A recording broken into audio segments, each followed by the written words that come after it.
like to call this meeting of the Westland City Council to order. We'll begin with the Pledge of Allegiance, led by Councilwoman Melissa Sampe.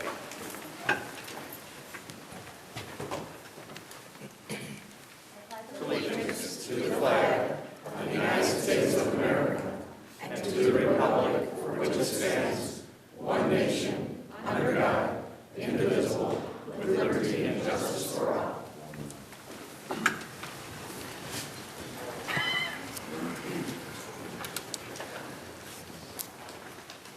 Mr. Clerk, roll call. Councilman Godbout. Present. Councilman Hersberg. Here. Pro Tem Londo. Here. Councilman McDermott. Here. Councilwoman Rakowski. Present. Councilwoman Sampe. Present. President Hart. Here. A quorum is present. Thank you. Announcements and presentations will begin tonight with Vic Barra and the Wayne Westland Community School District, and a bunch of guests are here. Yes, they are. Thank you, Council President and Council, for the opportunity to speak tonight. One of the hats Mayor Wild has asked me to wear is working with our Compassionate City appointees in identifying and establishing objectives for 2022. With our primary focus on identifying and recognizing people within our community that are either engaged in random acts of kindness or are paying it forward through their compassionate acts. At one of our meetings, Compassionate Committee member Rodney Donald, I'd like to invite Rodney, Amanda Dybus, and Mr. Beebe from the Wayne Westland Community Schools to join me real quick. Rodney happens to be our Westland Police Department School Resource Officer, and he shared with our group the importance of involving the Wayne Westland Community Schools in the Compassionate City program, and it just made a lot of sense, and we all agreed with that immediately. So we reached out to Superintendent John Dignan, and the idea was immediately embraced. Dr. Dignan warmly welcomed this initiative as it easily dovetailed with his PBIS initiative strategy being launched within the same time frame throughout the district. And I'm going to let Amanda decipher what PBIS means for us. So, Amanda? Oh, All right. Positive behavior interventions and supports. Amanda, if you want to tell us how you're kind of rolling this out through the school system? Good evening. So working together, a plan was put in place to drive this compassion identification process down to the student level, and mailboxes were dropped off to our different schools from Mr. Barra. For our K-5 students, at the beginning of each month, the mailboxes are opened and a student is selected from ideas put in there from their compassionate acts. They're reviewed by school administration, and a winner is chosen for each school, and they are recognized. In addition to the school level recognition, each winning student receives a gift card valued at $20 provided through donations from the business community. Thank you. Sorry. As a part of this initiative, the school district leadership will select 3 of the Compassionate Award winners at the school level and invite them at the second meeting of each month to join us here at City Council so that we can together celebrate their compassionate initiatives. So at this point, I'm going to turn it over to Amanda. She's going to introduce the students, share with you some of their compassionate ideas that caused them to be the award winner within their school. And we're going to bring them on up, and then I'm going to invite some of the administration elected officials to come up and join us with the students. So Amanda? Let's come on, Dan. Okay.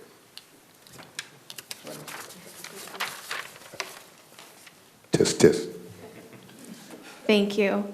So first, I'd like to invite up our student from Roosevelt McGrath Elementary School, Zoe Voucher.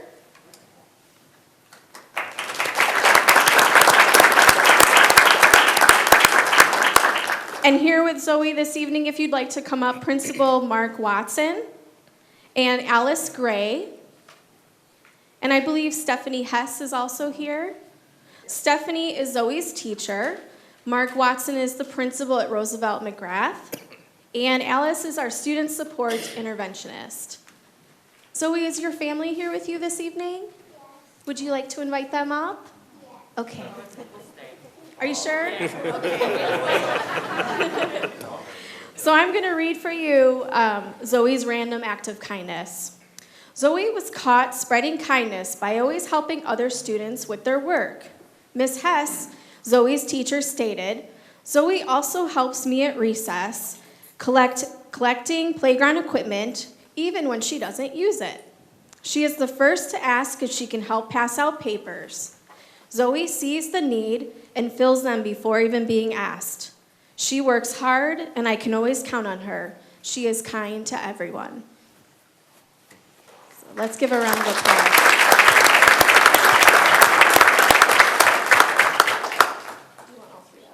Okay. So our next one is student from P.D. Graham Elementary School, Faith Bland. If you can come on up.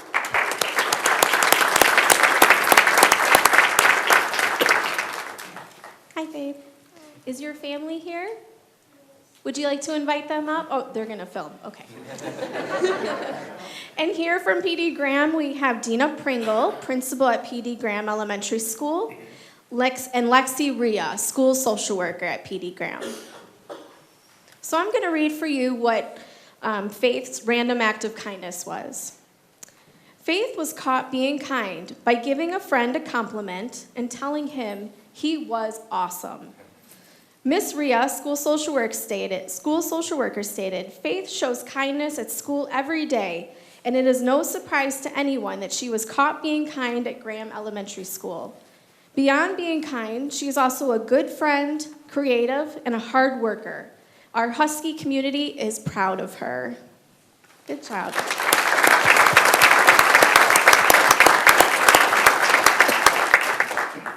Okay, our next student caught being kind is from Wildwood Elementary School, Natalia Walmsley. Can you come on up here?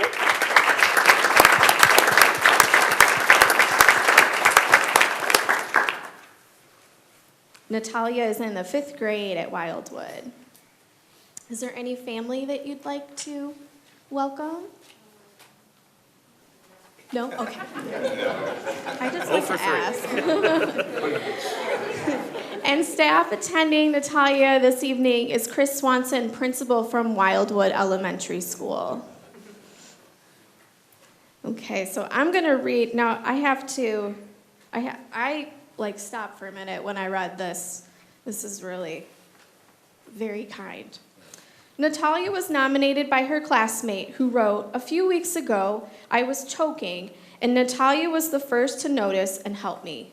Mrs. Swanson, principal at Wildwood Elementary, stated, "Natalia is hardworking, helpful, and spirited young lady who always puts her friends first. She is also an amazing sister to her kindergarten brother, helping him adjust to the rigors of school and schedules." So thank you, Natalia.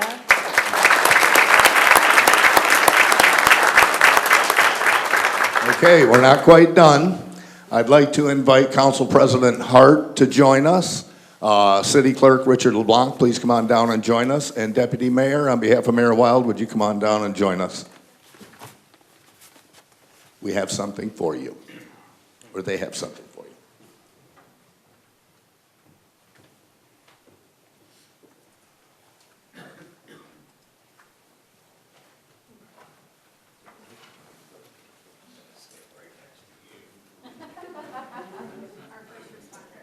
Okay, on behalf of the city administration, the entire city administration, we wanted to present these fine students with a certificate recognizing their active compassion within their school. And this being our first endeavor at doing this, our hope is, again, as I stated earlier, to have students come on in and join us in celebrating their acts of kindness in the future at the second council meetings while school is in session throughout the year.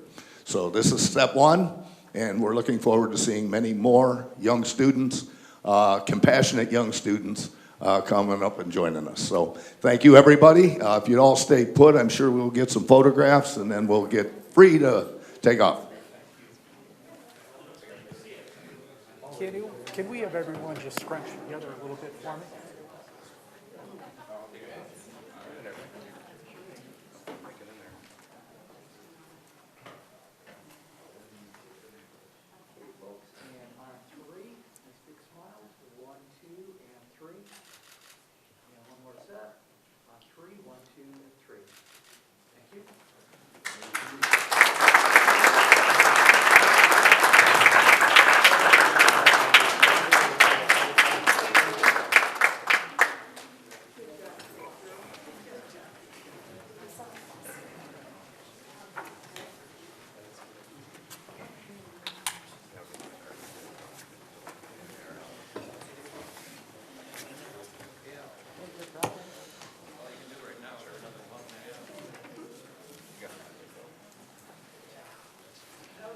Going to give them a second to filter out real quick, if they decide to leave. You can stay, but I mean, I can think of better things the kids want to do on a Tuesday night.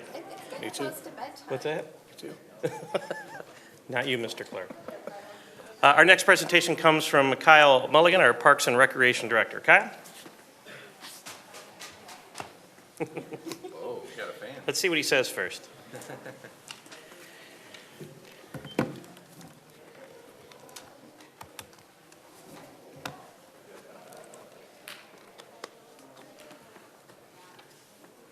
Okay.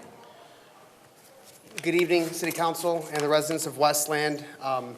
From one topic to another fun topic, I want to go over a couple of information regarding the dog park project.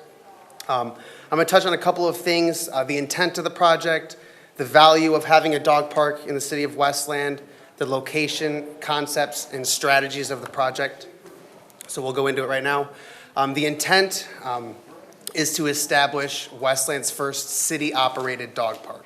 Obviously, Wayne County has a dog park in Westland, but it is not city-operated, it is through the county. So the idea is to create the city-operated dog park. City Council did approve $150,000 in the budget for 2021-2022 fiscal year, so we are hoping for a construction in the early spring. Just wanted to touch real quick on the value of having a dog park. A location where a dog owner is able to let their dog off the leash in a safe environment is beneficial to both the owner and the dog. With increased exercise and socialization and the increased of quality of life for both the dog and the owner. That's okay.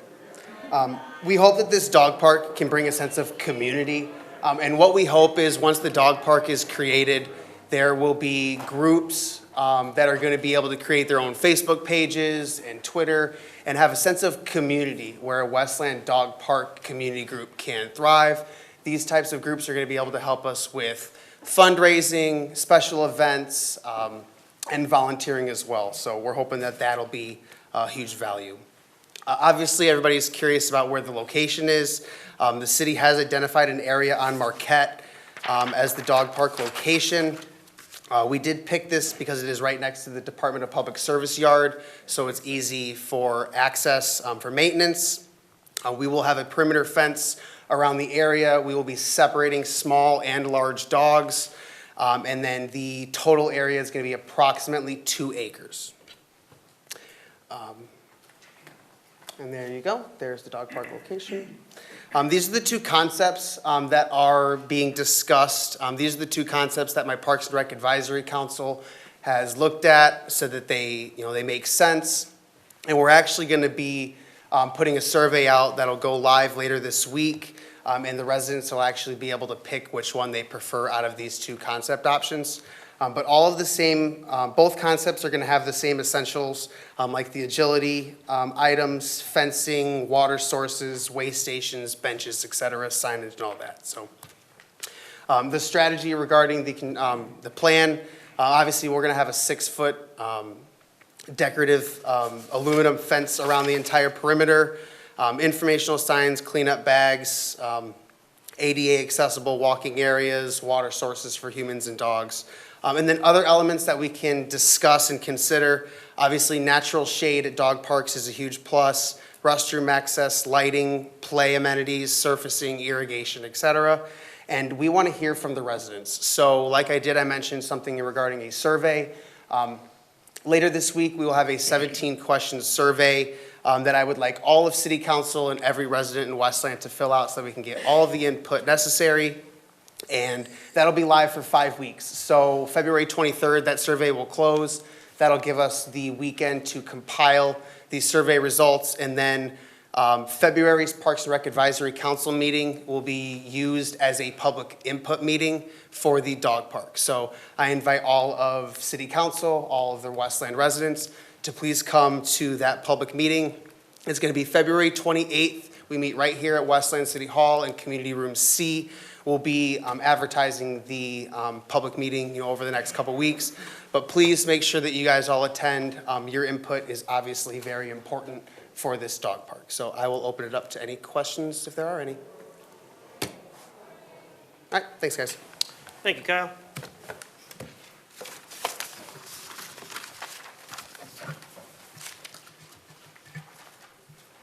We'll now move to questions or input on the agenda from the public. So this section will allow a person to be recognized at the beginning of the meeting to address the council pertaining to items that are specifically on our agenda today.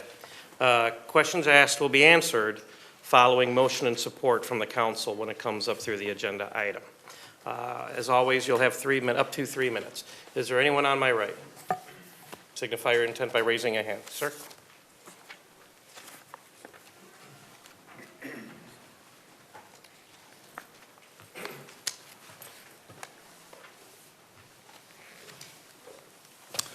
Bill Chudik, I am a Belleville resident, and I'm talking about the proposed development on Belleville Grace.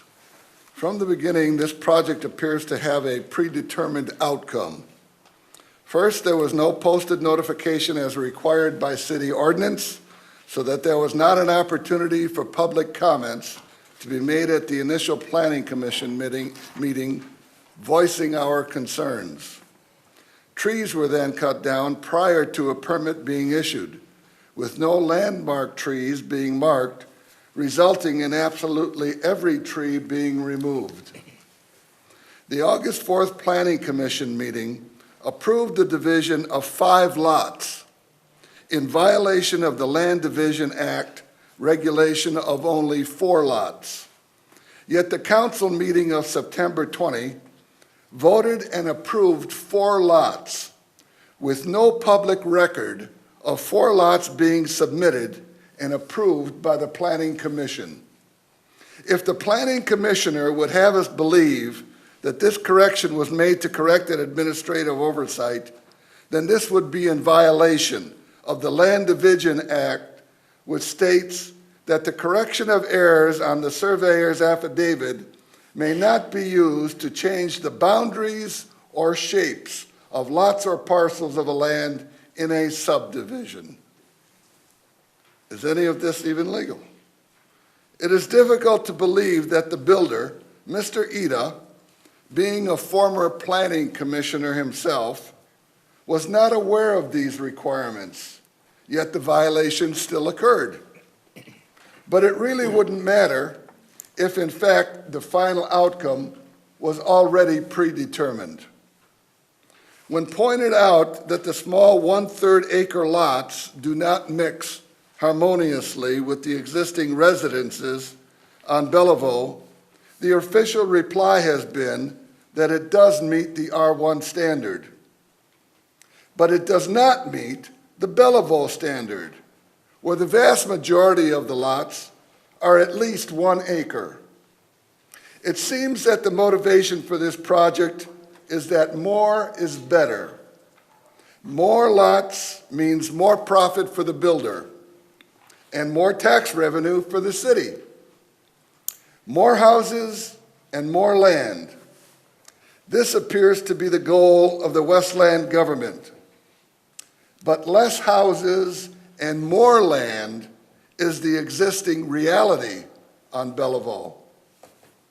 I find it extremely hard to believe that any fair-minded person would vote for this proposal. Sir, your time is up. Given the violations and irregularities. Thank you.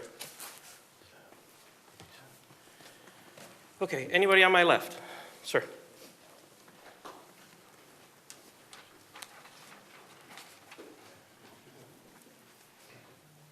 Good evening.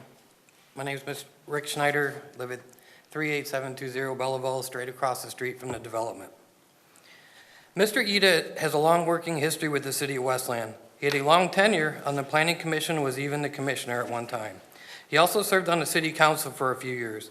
If anyone should know how the building and development process goes, it should be him. He knows how to work the system well.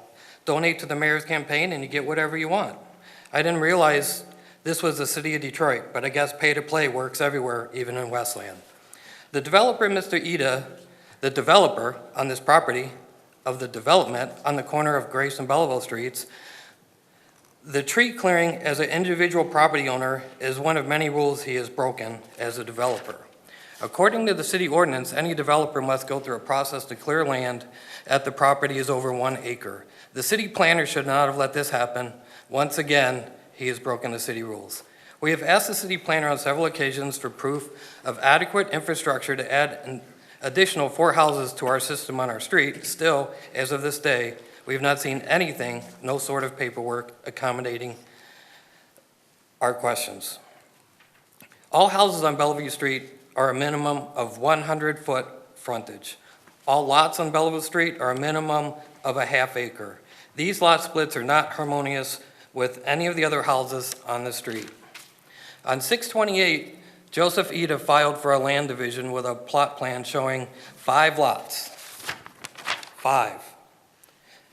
On August 4th, on August 4th, the Westland Commission voted and passed a plan with the 5 lots.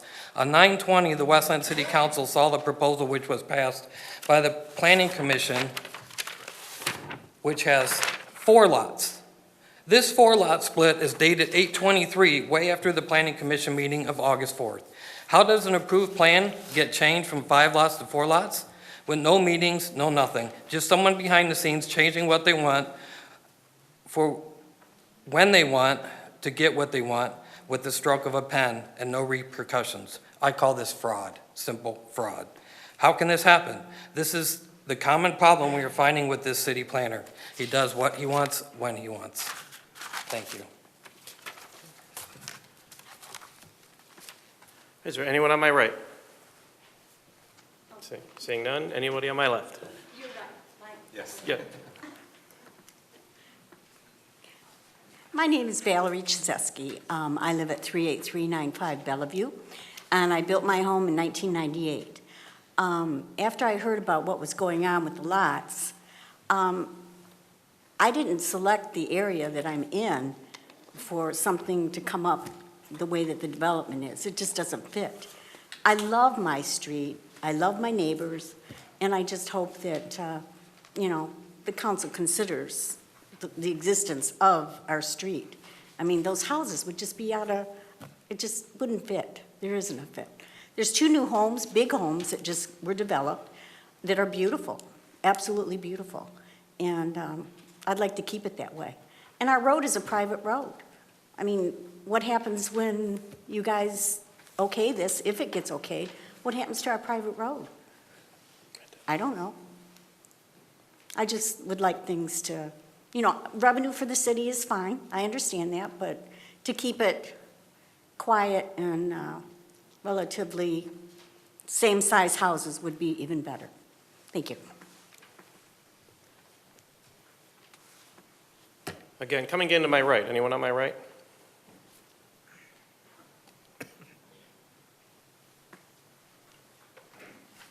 Hello, my name is Gabriela Gomez. I have lived on 8190 North Gray Street for my whole life of 60 years. I had something I was going to read, but I lost it, so I'm just going to say this to all of you fine folks. First of all, I appreciate all of you as our city clerks, councilmen, and we appreciate you listening to all of us. And what I have to say, I say in all due respect to each and every one of you. But if this was your neighborhood and you lived there, how would you feel? Living there my whole life, it's been so beautiful. And again, she mentioned the private road. We take care of the road there. We pay for it out of our pocket. When they were doing the building of this giant house that they was just built there, our road became very tore up, and we dug in our pockets to get that road fixed. But putting the road aside, it's just not a good feeling to know that our council people that we elected and vote for and count on don't care about any of the ordinances that should be in place for our protection and our rights. So I hope that you remember that and take that into consideration, please. And again, I say it in all due respect, but if I was coming into your neighborhood and allowing something to be built and not letting my voice be heard, I don't think you would appreciate that, would any of you at all. So thank you for hearing us and for listening to all of our concerns. Very much appreciated. Thank you. Coming into my left. Sir.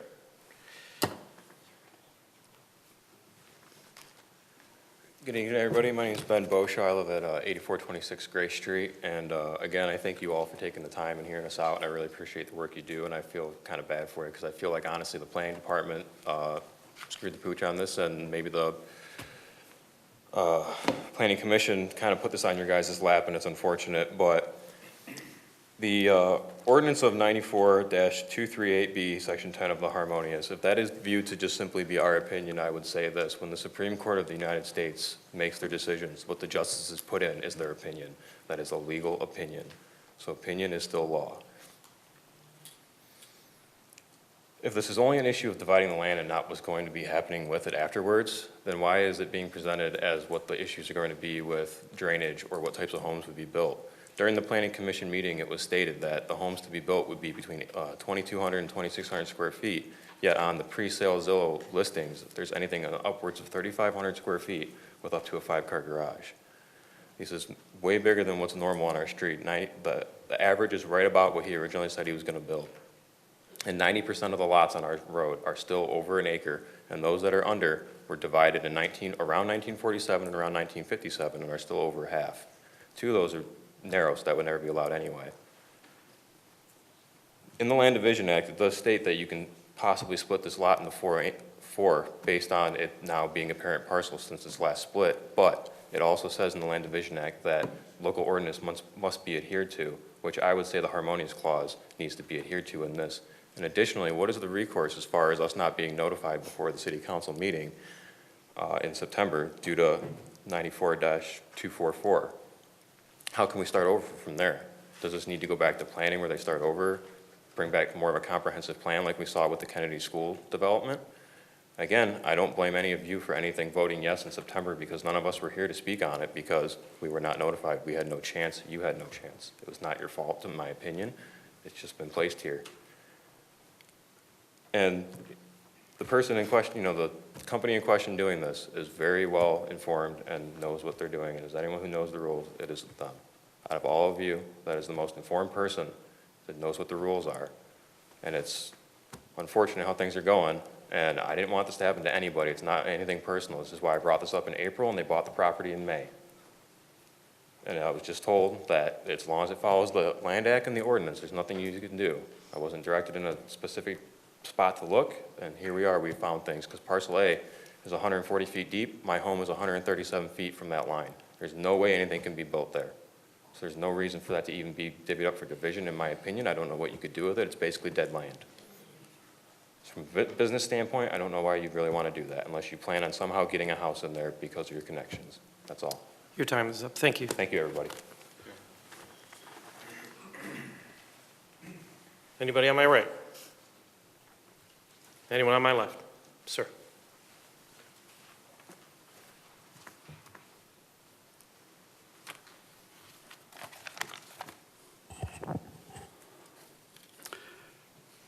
My name is Jack Hunter. I live on Grace. I'm talking about the division land of the 1 acre on Bellevue and Grace. Point number 1, looking at the drawing that the residents got in the public meeting, shows 35 feet from the back of the house to the fence line. Show me one house on Grace or Bellevue that has 35 feet from the back of the house to the fence line. There's 30 homes. I will save you the trouble. There is none. If you put a deck or a pool in the backyard, you're all done. The houses are so close together that we were presented this drawing at a meeting. They're so close together that you could pass the sugar to your neighbor for his or coffee in the morning. Point number 2, when we were in Nantucket Township before Westland became a city, these lots on Grace and Bellevue were divided into acre lots. You had to have an acre to build a house on a lot. This set a precedent back then and is still followed today. If you look at the last 5 houses that were built on Bellevue or Grace, they follow the same precedent of houses built 55 years ago.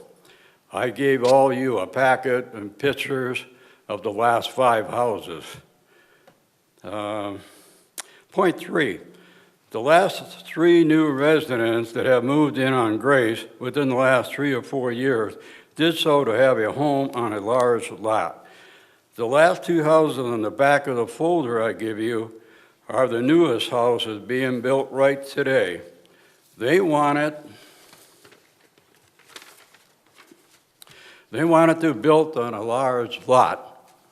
1 lot, 1 acre, 1 house. Point 4, in the meeting, the remark was made, we don't have to notify the residents. Really? The last time I read the Constitution of the United States, it said first 3 words, said, we are the people.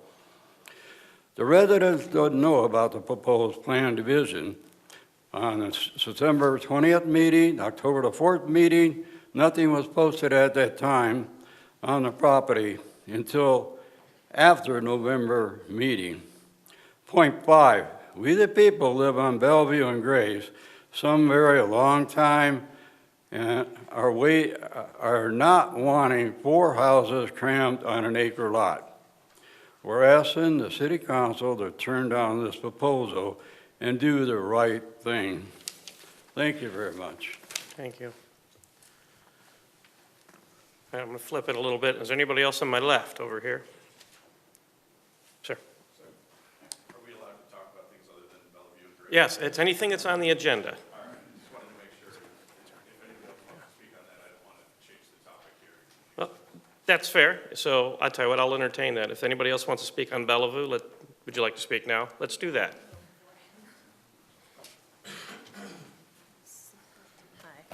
I am Caitlin Nielsen from 8366 Grace Street. You guys have probably 20 angry people, but people from 30 different homes on Grace and Bellevue asking to stop a development when they've never had an issue with one before. We have 2 other large homes being built on our streets right now, and nobody said a word, any of you, about that, because we don't have an issue with the development or the change that's happening. But we're asking you to stop this because some of our questions still haven't been answered. And to us, it feels like we're not getting the whole truth on a lot of things. When other developments have been proposed to this city, they have full plans. That includes tree replacement, home size, lot size, and in all the planning meetings we've seen, that's always mentioned that the lots are consistent with the surrounding neighborhoods. But now we're being told that doesn't matter. And the only solution that's been offered up by this developer so far is to replace all of those trees they've cut down with essentially bushes. And the landmark tree ordinance still hasn't been resolved either, as far as we're aware. Mo assured us at our community meeting on December 13th that he would pass along the report regarding infrastructure and if it could be supported, and none of us received that.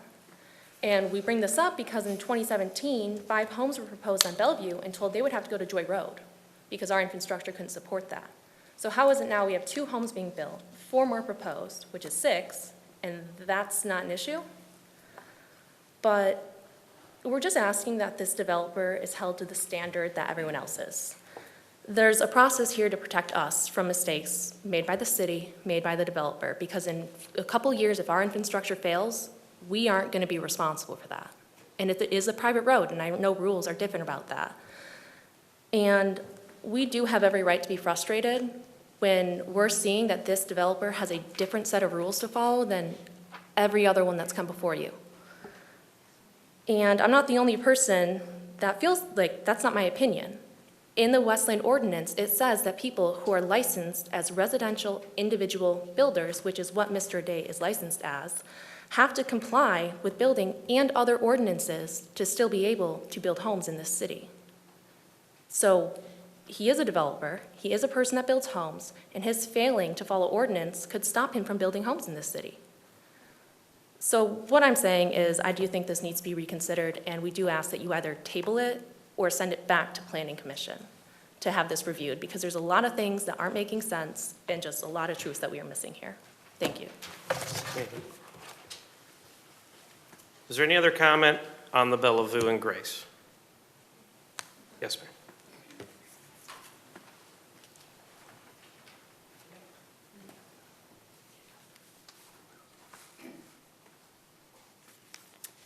I'm Jan Hunter. I live on Grace. And after all the research that I have done, looking at the proposal for 4 houses, 4 houses, whatever, and all the things that the other residents have said, I agree with them. I think it should be tabled or denied.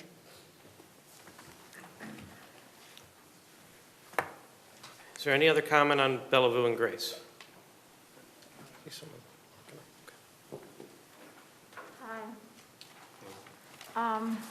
I am also one who live on Grace Street.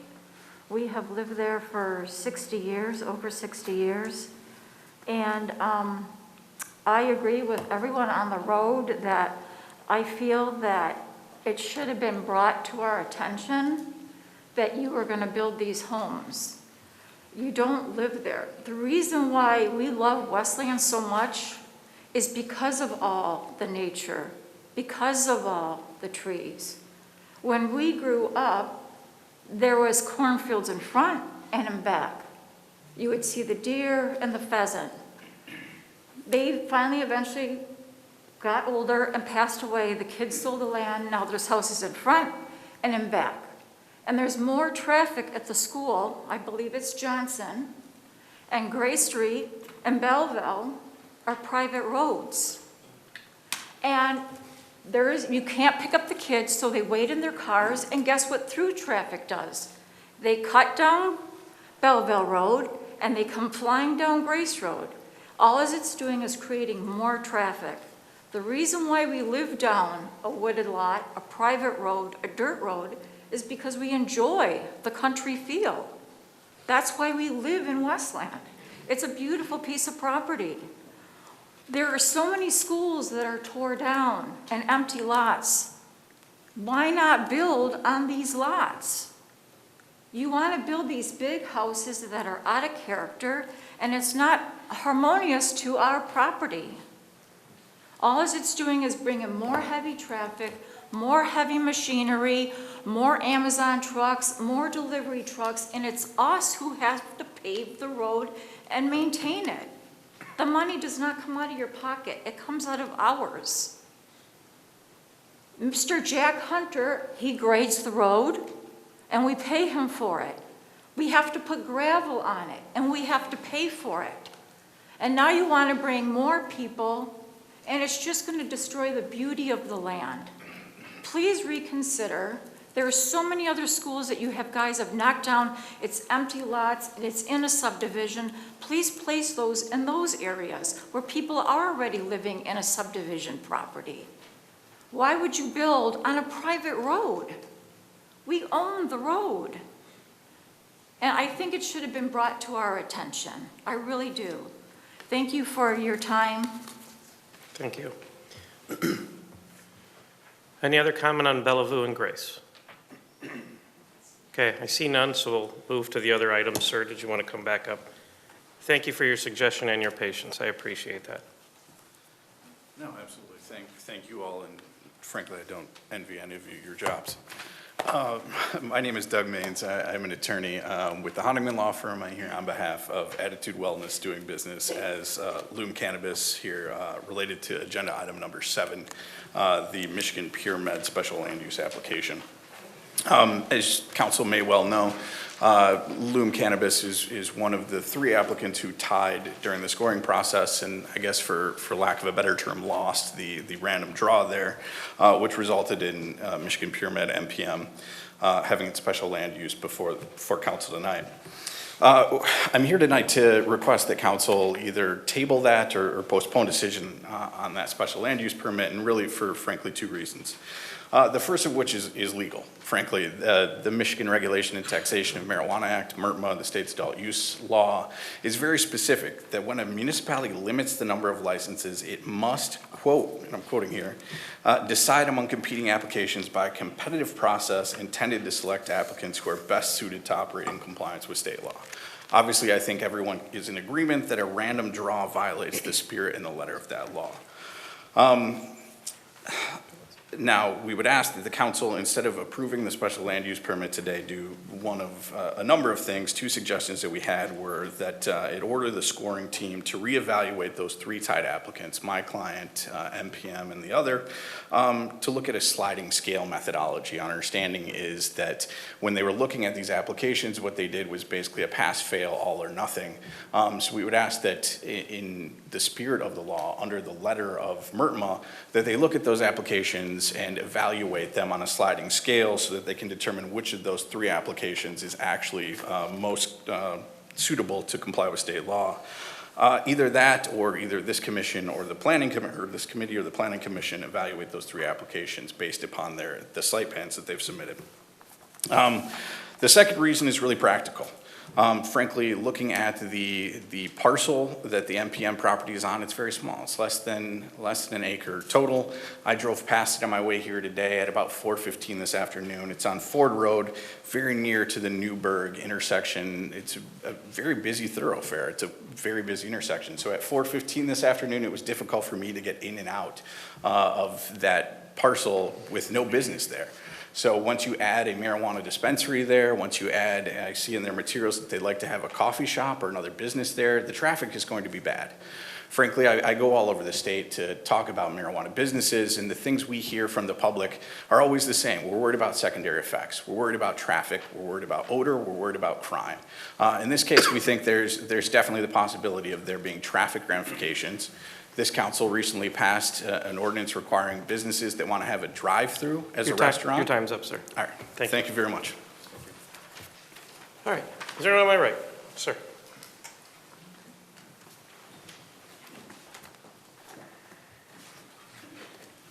Good evening. Brian Etzel on behalf of MPM, which is item number 7. I heard counsel for Loom basically try to relitigate all the issues that were before the Wayne County Circuit Court, and Judge Lillard rejected those arguments in total. And what counsel failed to point out is that these same arguments were presented to the Court of Appeals in November to stay this process, overturn Judge Lillard's order, and the Court of Appeals rejected those arguments, and the appeal will continue in the normal course. So these issues have been fully vetted.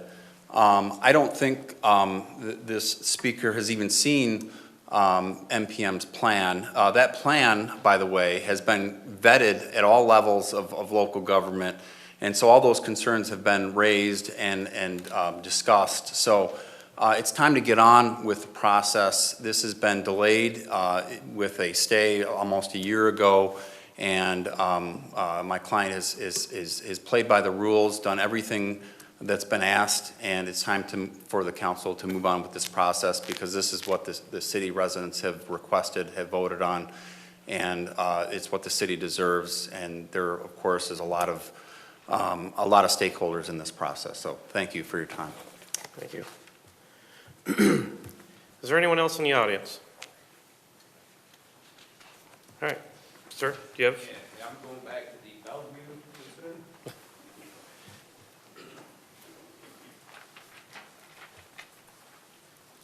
Good evening. My name is Thomas Silvestri. Thanks for allowing me to speak here. Properties on Bellevue and Grace have a unique feel, almost epic. Lot sizes from half to an acre, no more, no less. Well, some of them are more, actually, forgive me. Placing 4 homes into a one-addressed parcel of property is just going to put a major strain on the current infrastructure, including water, sewer, and drainage. Furthermore, it will put a severe wear and tear on the roads, further deteriorating the road conditions. If the builder would consider putting 2 single-family homes with a custom build matching the uniqueness of the neighborhood of Bellevue and Grace, it would be, much better for several reasons.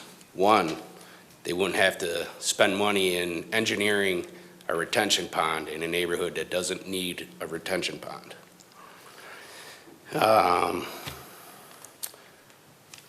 And doing this with just 2 homes will result in less strain on the infrastructure as it is.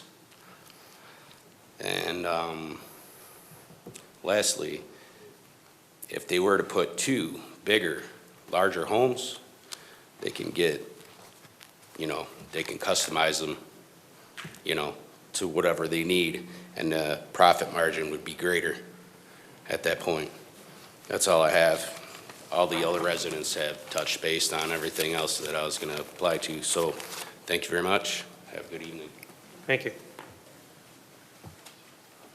Is there anyone else in the audience? All right, we'll close citizens' input on the agenda, move to the consent calendar. Is there a motion? Motion by Councilman Londell, supported by Councilman Hertzberg. Is there any changes to the consent calendar? Any changes to the consent calendar? Any dissent? Any dissent? Seeing none, motion carries unanimously. Council has approved the following consent calendar items. Minutes of the regular meeting held January 3, 2022. Minutes of the study session held January 10, 2022. Last item approved on the consent calendar, approval of request to reprogram CDBG funds as follows: from economic development in the amount of $50,000 to health services equipment in the amount of $50,000. Moving to unfinished business, item 1, request to remove from the table adoption of prepared land division resolution, parcel number 056-022-99-0047-000, southeast corner of Belleville and Grace. Council approved the land division September 20, 2021, and tabled adoption of the land division resolution November 15, 2021. Clarification and recovery from the table after motion and support. Is that debatable, discussable item, or is that a roll call? Oh, boy. Give me a moment. We haven't done this in a while. Well, while he's looking at it, is there a motion? I'll make a motion to move off the table. Moved by Councilman Londell. Is there support? Support by Councilwoman Sampe. Give me one moment, Stand by please. for procedural clarification. Not debatable. A majority vote is necessary. Thought so. All right, roll call. Councilman Godbout. Yes. Councilman Hertzberg. No. Pro Tem Londo. Yes. Councilman McDermott. Yes. Councilwoman Rakowski. Yes. Councilwoman Sampe. Yes. President Hart. Yes. The motion passes. Unfinished business, item 2, adoption of prepared land division resolution, parcel number 056-022-99-0047-000, southeast corner of Belleville and Grace. Is there a motion? Is there a motion? So moved. Motion by Councilman Londo. Is there support? Is there support? Support by Councilman Godbout. A lot of questions were asked on this item. I'm going to turn it right over now to attorney for his input and opine on all of the items in question. Excuse me. Actually, do we want to go Mo first? I think this actually has to go to Mike McNamara. Some input. It's from the attorney, so let's go to the attorney. So just in terms of the issues that were raised. The questions Mr. that were Chairman, brought up by the residents, hearing the Correct. questions and issues. Those are all issues that are considered by the Planning Commission as they review an application. In this case, there was an application by the property owner that went to the Planning Commission. The Planning Commission posts its agenda, all of the papers that were submitted on the internet, at City Hall, as well as in the newspaper. The Planning Commission held a public meeting to address the proposal. The Planning Commission, after reviewing it, made the recommendation to City Council for approval at that time. On September 20th of 2021, that came before City Council, and that's the actual action taken by the City Council approving that land division. So this council has already made the decision to approve that land division. What comes back before the council after being tabled today is the actual prepared resolution that had the division into the 4 parcels that would be recorded upon the approval of City Council with the Register of Deeds. So in terms of the notice, I believe there was actual notice that was out there between the Planning Commission, the publications, the internet, the newspaper. I think some of the comments have said that there was a property owner in April looking at it. It was sold in May. They may not have known the Planning Commission meeting. They weren't given notice from the Planning Commission, is my understanding. In terms of procedurally, the notices that were given or not given through the Planning Commission, I think Mo could address those details. But in terms of notice, it sounds like there was actual notice. At that point, it came before City Council was approved, and it was when the actual resolution dividing the property where it was tabled in November. So the council does have the ability to approve the prepared resolution today. That would then be recorded. Thank you. Mo? Yeah, I would like to take some time to answer some of the questions that were posed today by some of the residents. We've discussed a lot of these before, but I think it's worthwhile to put them on the record here tonight. First thing I wanted to say that Joe Ida is proposing tonight to split the property and only to split the property. We understand that there are going to be potentially 4 homes that will be proposed at a future time, and that is potentially why this lot split is in front of you tonight. But I do want to tell all of the residents and audience that the City Council is only here reviewing and making action on the proposed land division and not the construction or site planning or design of any homes. It is true, I think it was mentioned earlier, that the proposed 4 parcels do comply with the R1 single-family residential districts. They are all proposed significantly less than an acre, but they all do comply with the R1 single-family residential district as it relates to lot area, lot width, and lot depth. As it relates to notification, land divisions do not require notification typical to other land use cases that require each individual property owner be noticed 300 feet. There was a discussion with Ben Beauchamp and I, who became aware of the potential land division, I think back in April. There was a planning commission meeting, as you know, August 4th. Public notice was provided in the newspaper, on the bulletin board here at City Hall, and also on the city's website. There was a City Council meeting September 20th, which this case was reviewed at, and there was some action taken, first of 2 actions, the second potentially tonight. After learning about the requirement of posting of signs, that occurred November 17th, with significant time before the second action, potentially tonight by the City Council. We also did have a community meeting December 13th, where we notified each individual property owner that lived within 300 feet, which was not required.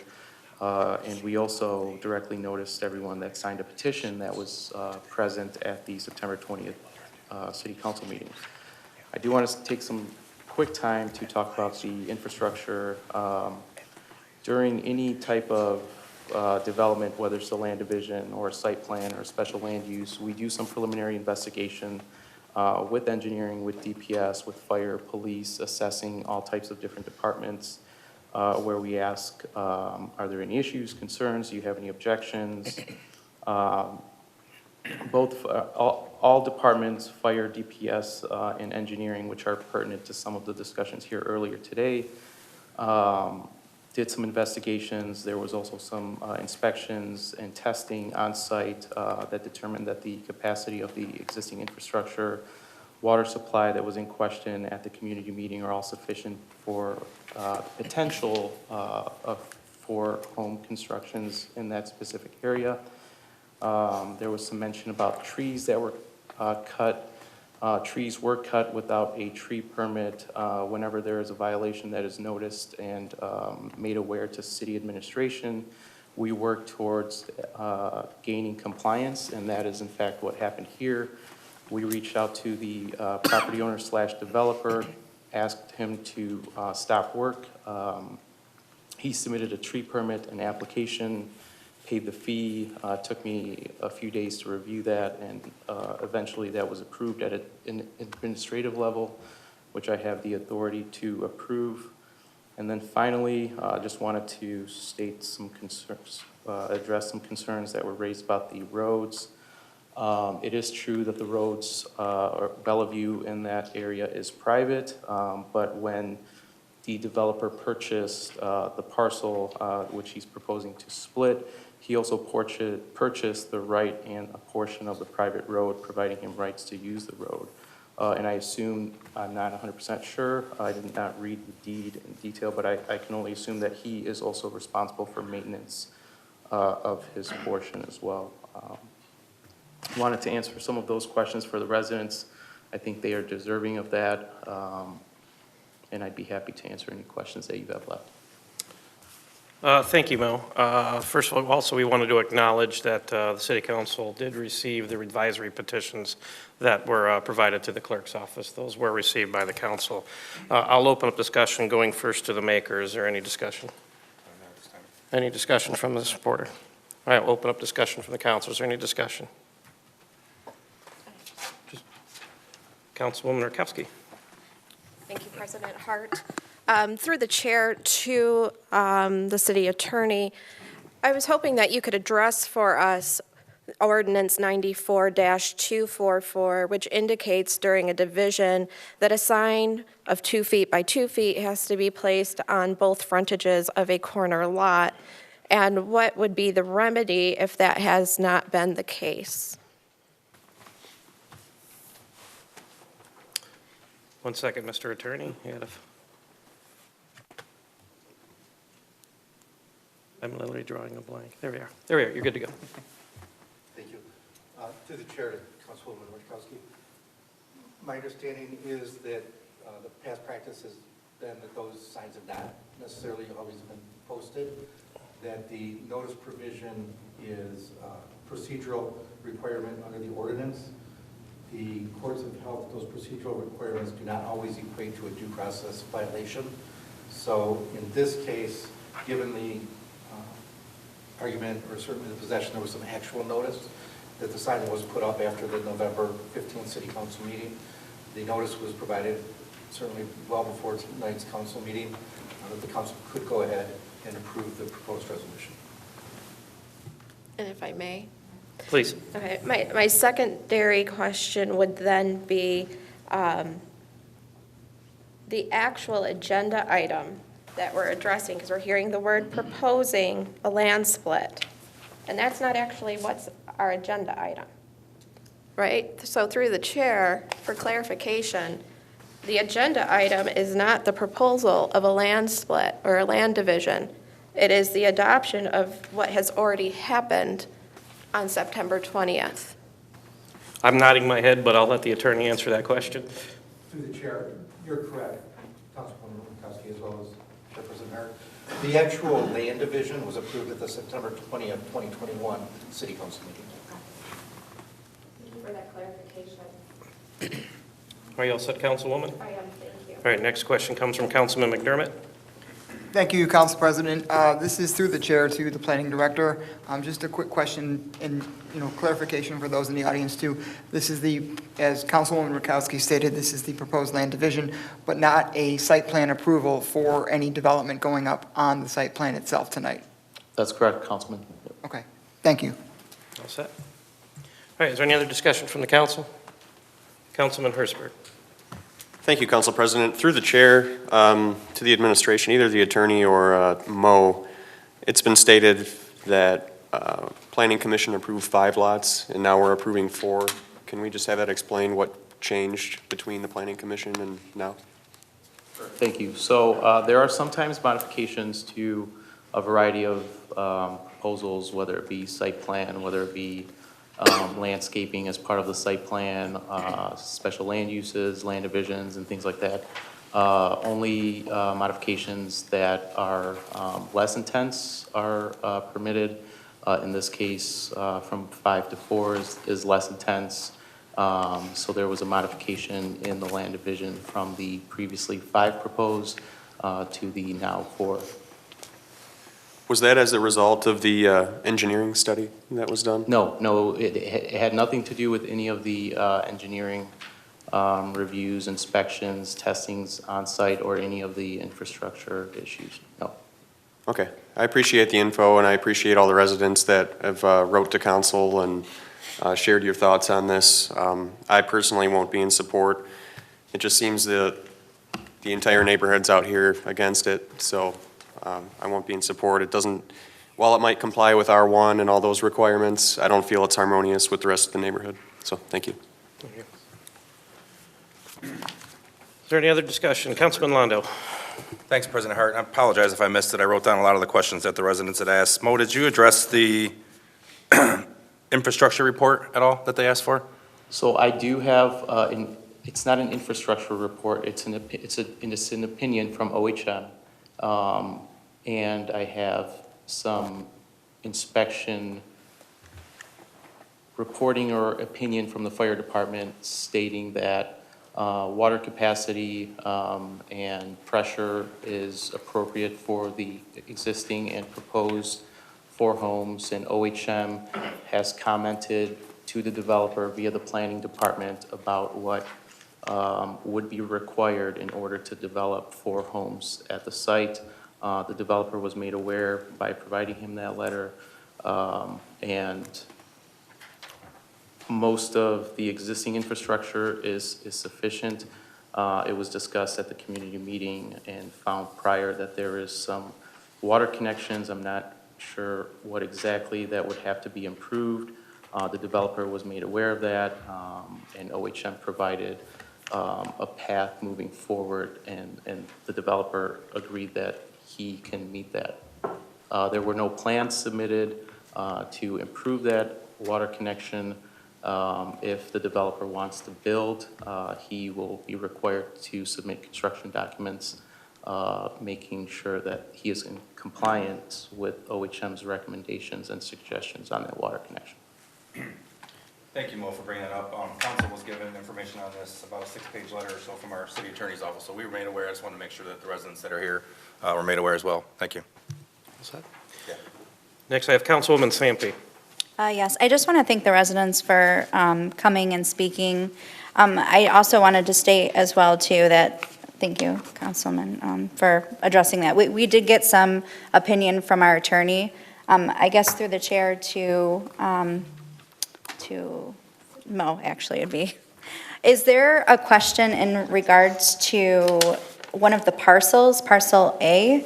Is there an issue with that? I'm hearing that there's some type of variance that can be addressed or taken to a ZBA board for appeals. Can you address that, just so that's on the record?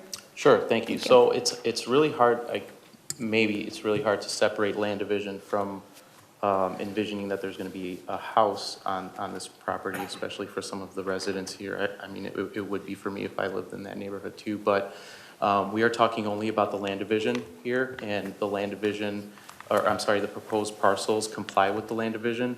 The parcel A, as it is proposed and potentially created, will make it extremely difficult, if not impossible, to fit a home on that parcel and comply with the setbacks that are required.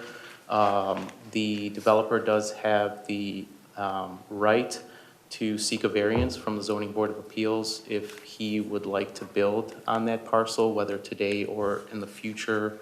We don't know what will happen in the future, either 20, 30 years from now. There could be modifications made to that neighborhood that will allow that parcel to be buildable without a variance.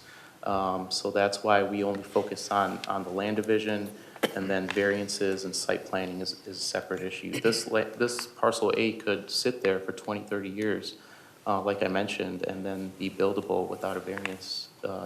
But today, if it was approved as proposed, he would need a variance from the zoning board.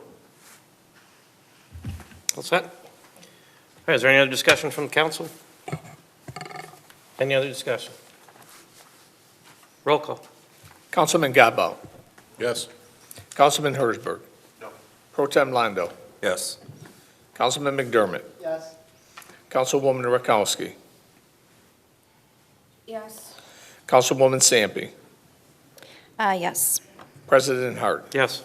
Motion passes. New business. Item 3, request for a closed study session, Hickman versus the City of Westland, scheduled for February 7, 2022. Motion by Councilman Hersberg, Support. supported by Councilwoman Rakowski. Roll call. Councilman Godbout. Yes. Councilman Hersberg. Yes. Pro Tem Londo. Yes. Councilman McDermott. Yes. Councilwoman Rakowski. Yes. Councilwoman Sampe. Yes. President Hart. Yes. Motion passes unanimously. New business. Item 4, approval of successor collective bargaining agreement between the City of Westland and the Westland Professional Firefighters Union, Local 1279, effective July 1, 2020 through June 30, 2025. Support. Motion by Councilwoman Rakowski, supported by Councilman Londo. Deputy Mayor, did you have anything to offer? Thank you, Council President. We had a study session on this last week, so I think we hammered out all the details there, but we just wanted to thank the members from the bargaining committee. I think that's the president, but it's hard to see through the mask from up here, but it looks like it's Mitch Tokarski, the union president. They've negotiated this contract for a while with our negotiating team, and both sides did well. Both sides didn't get everything they wanted, but at the end of the day, we think it was a fair deal for both parties, and we're looking for council support this evening. Thank you. President of the union have anything to offer? No, sir? Okay. Is there any other discussion? Any discussion? Any dissent? Any dissent? Seeing no dissent, motion carries unanimously. New business. Item 5, confirmation of reappointment of Plant Moran and Associates as city auditor to provide auditing and financial consulting services to the city effective January 1, 2022 through December 31, 2023. So moved. Motion by Councilwoman Rakowski, supported by Councilman Hersberg. Is there any discussion? Is there any discussion? Any dissent? Any dissent? Seeing no dissent, motion carries unanimously. New business. Item 6, approval of special land use for proposed marijuana microbusiness, 38400 Abruzzi Drive, northeast corner of Abruzzi Drive and North Hicks Road. This is Planning Department number 2254. Got a motion by Councilman McDermott, supported by Councilman Godbout? Was it or Hersberg? Hersberg, there we go. We're going to go with McDermott and Hersberg on this one. So, Mo? I was just gonna text you. I have to really use the bathroom. I'm sorry, is that okay? Like 1 minute. Wash your hands, Mo. We're gonna go ahead and recess for 3 minutes so that Mo can use the restroom.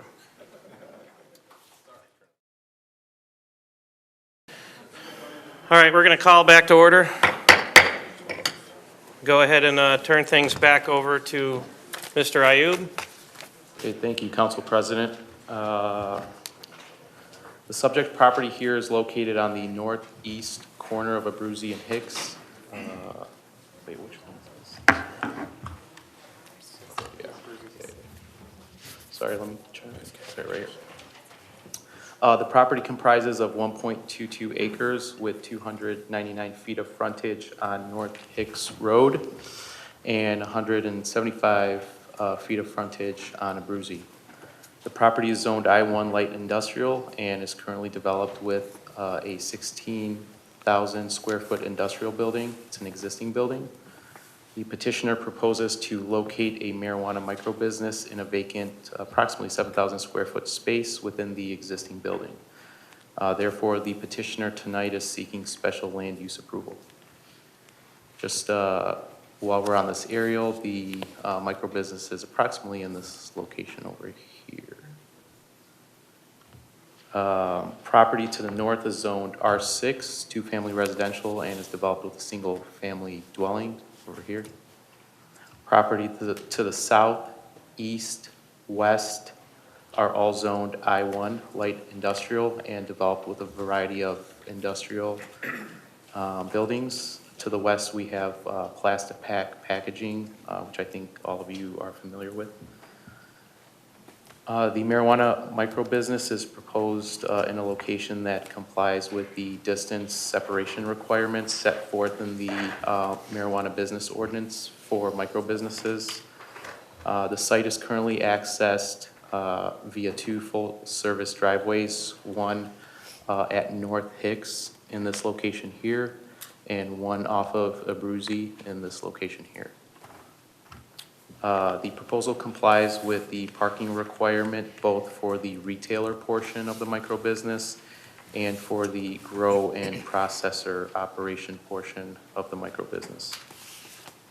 The site contains a 6-foot-high masonry screening wall along the north side to screen the residential property in compliance with the zoning ordinance. Landscaping is currently provided in compliance and exceeding the minimum requirements of the zoning ordinance. There is a proposed landscaping plan in your packet proposing new installation of trees, annual planters, and shrubs around the entire site. There's a variety of site improvements related to the occupancy of this property by the micro-business that will be occurring, including a majority of cleaning up the landscaping, trimming, removing overgrown bushes, crack sealing the pavement, and fixing some of the pavement in the parking lot.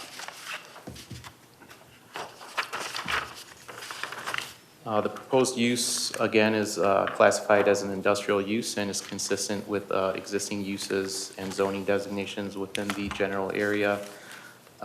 There's site screening and landscaping provided in excess minimum of the zoning ordinance requirements. Site lighting and drainage are contained on site and in accordance with engineering division standards.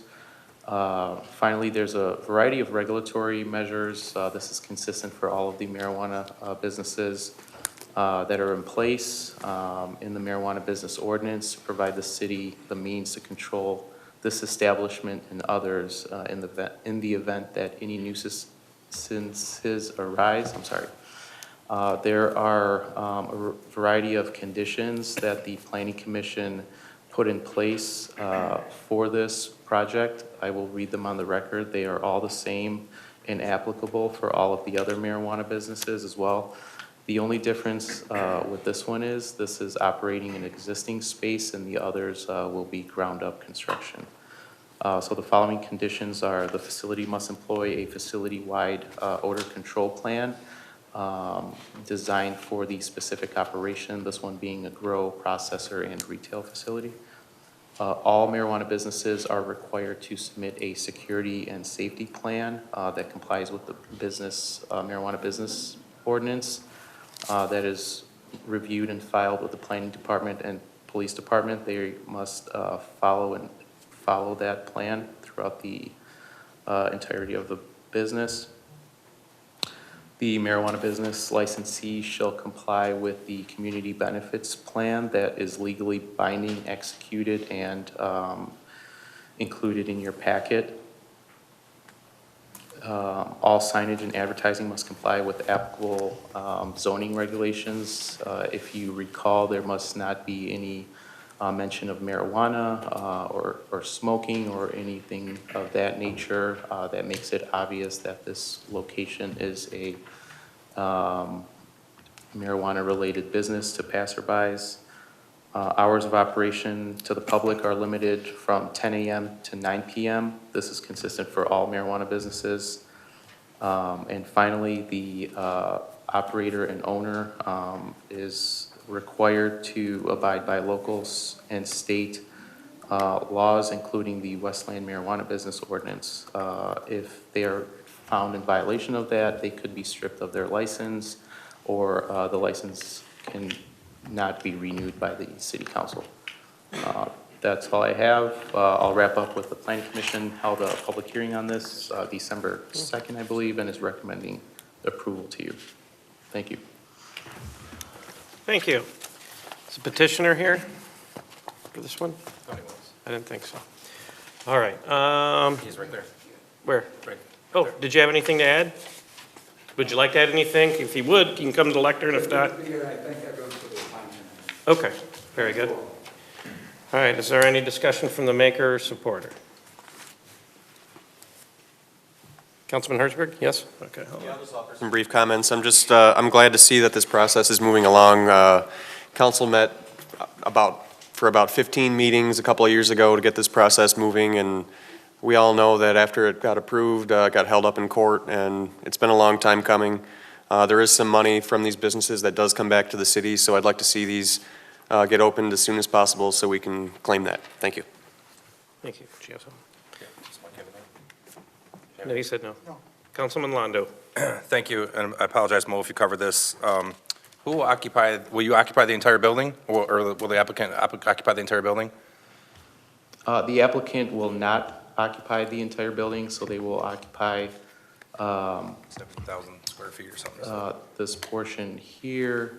There is a other industrial related operation. I believe they deal with shipping and warehousing at the location.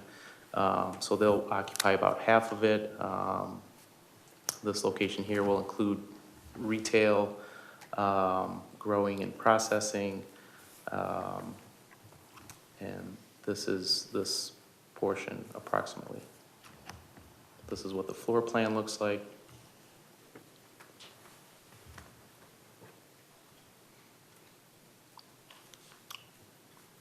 Perfect, and that was my other question. What was the other, what was the other use in there, but you answered it, so, thank you.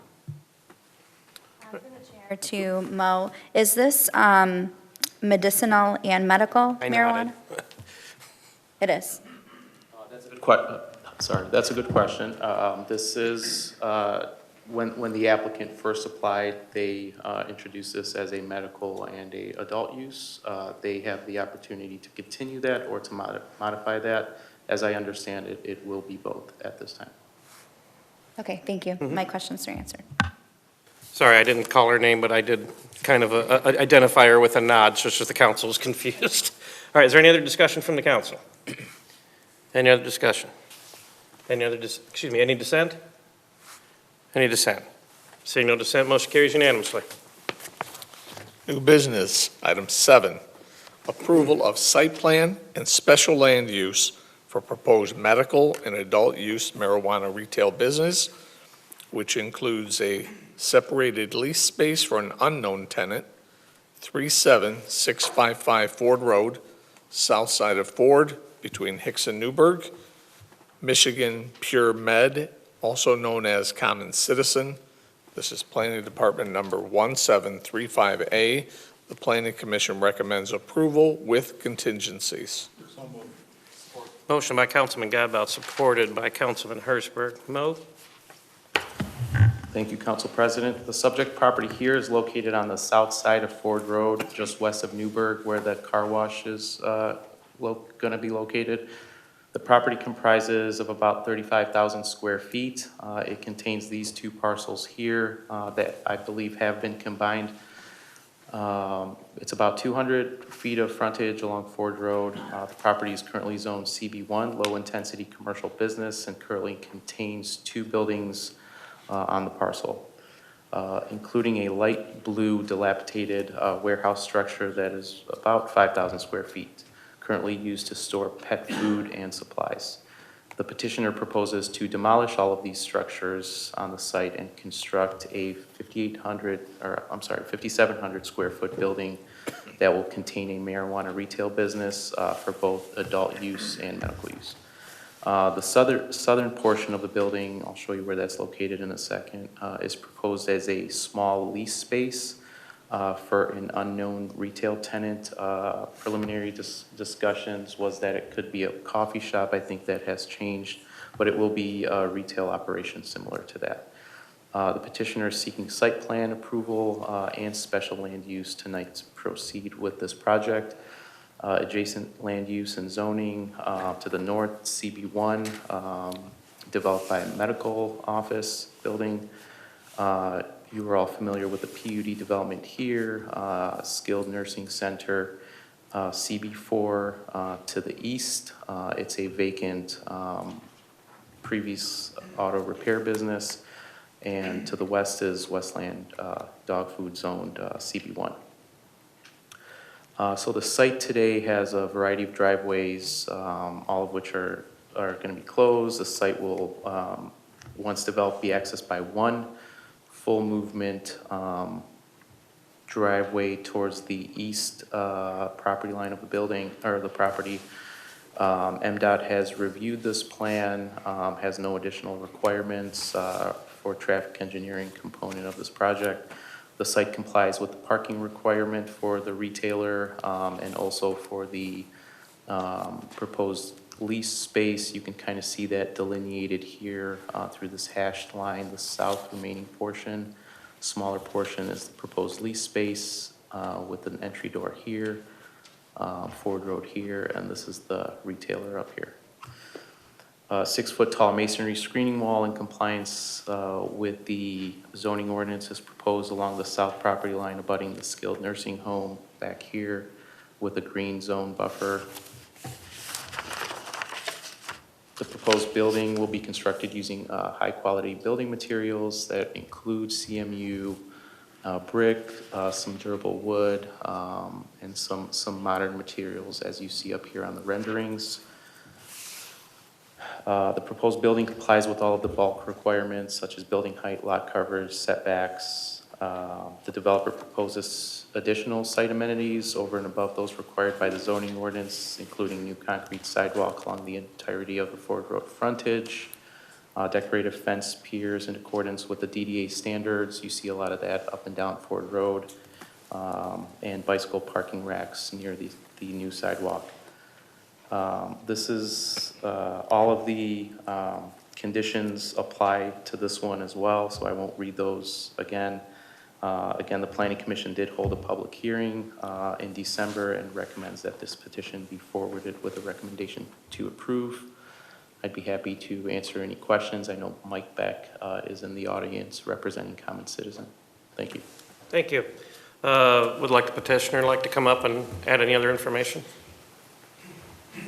Sure, thanks.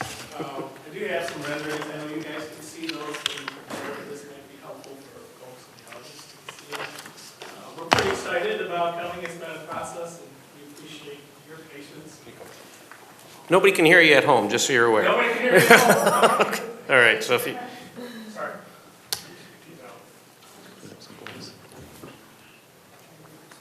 So I'm Mike Beck. My title is Director of Community and Government Affairs for Common Citizen throughout the state. So wherever we have assets or interest, I get to go in front and work with great people in the communities. And then when we get there, we start working on the community benefits. And I've worked with city staff to help develop the community benefits agreement that we've signed and we're pretty happy about. We do have Joe from our architect team. And of course, you heard Brian a little earlier. So if you have any questions from that side, we're just excited to get here, get going. As you can tell from the excitement from other companies, Westland is a market that people want to be in. It's a great city. We're excited to be here, and we think we bring an amazing product and a beautiful facility. We'll have a handful of jobs, quite a few jobs, probably about 30 well-paying jobs. And if you can read from the community benefits agreement, there's a lot of volunteerism stuff that we do in the community. So just here for questions if you have any. All right, very good. So I'll turn it over to the maker first, Councilman Godbout.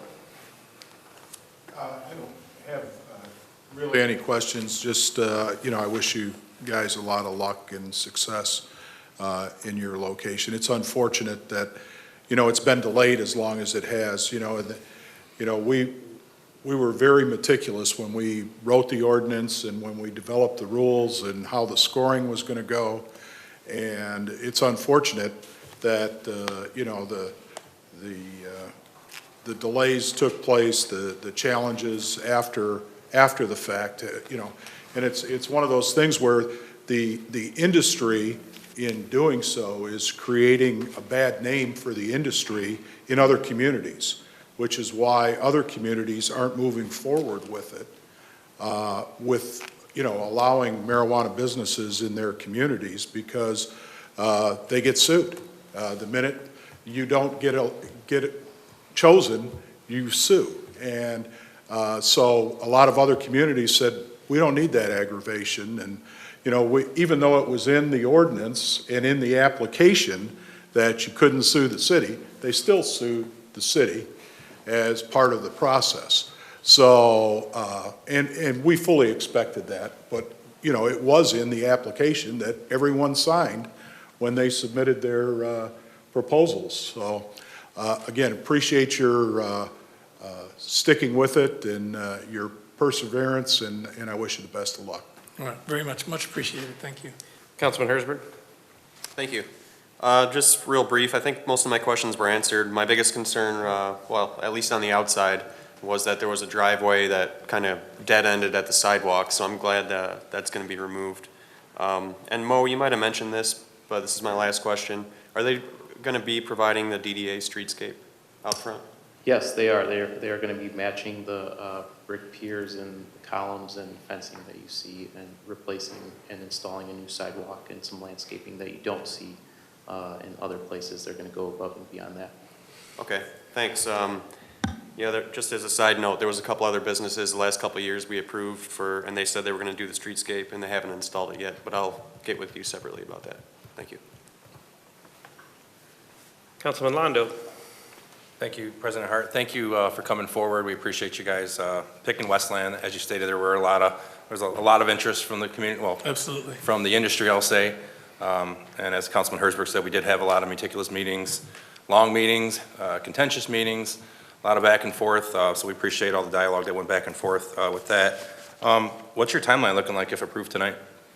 If approved tonight, we are working with the current tenant, owner of the building, to give him a little bit of time to move on. We're giving him a little bit of time, I guess, best way to describe that. We'd like to start with the demolition once we pull all the appropriate permits. There's some environmental work we have to do as well. It's a little bit of needs a little bit of cleanup. But we'd like to get going in February for sure, get started. So. Great. And as Councilman Godbout said, unfortunately you can't make everybody happy. While I appreciate the attorneys here that were speaking on behalf of their clients, we appreciate that. But at the end of the day, unfortunately, not everyone can get a license. So look forward to having your business here, and I'll be in support. Thank you. Councilwoman Sampe? I'd also like to applaud you as the newest councilwoman elected. I was out a lot, and I knocked on doors, and everyone said, we just need businesses and not gyms. So this is a different type of business, and I also will be in support of this tonight. And again, congratulations. Thank you. And thank you for sticking with it. I appreciate that. Thank you. Is there any other discussion from the council? Any other discussion? Councilman McDermott? Yes. Well, first off, Councilman Londo actually addressed my question, but I just wanted to, echo the comments and thank you guys for sticking with it throughout the process and developing here in the city of Westland. I know it's been contentious and it hasn't always been easy, and there's been some unfortunate delays in this, but, really thank you and your team for following the process from start to finish and not asking for any exceptions or rules or anything like that, and ultimately seeing this through to the end. So thank you, and thank you for addressing my question that Councilman Londo had asked. Thank you.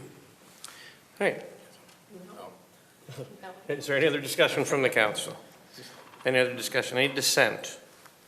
Any dissent? Seeing no dissent, motion carries unanimously. Congratulations. Thank you. Good luck. New business, item 8, nomination of regular member of the public to the Nankin Transit Commission to serve a 2-year term with the term to expire December 31, 2023. Michael Harris is the current public member.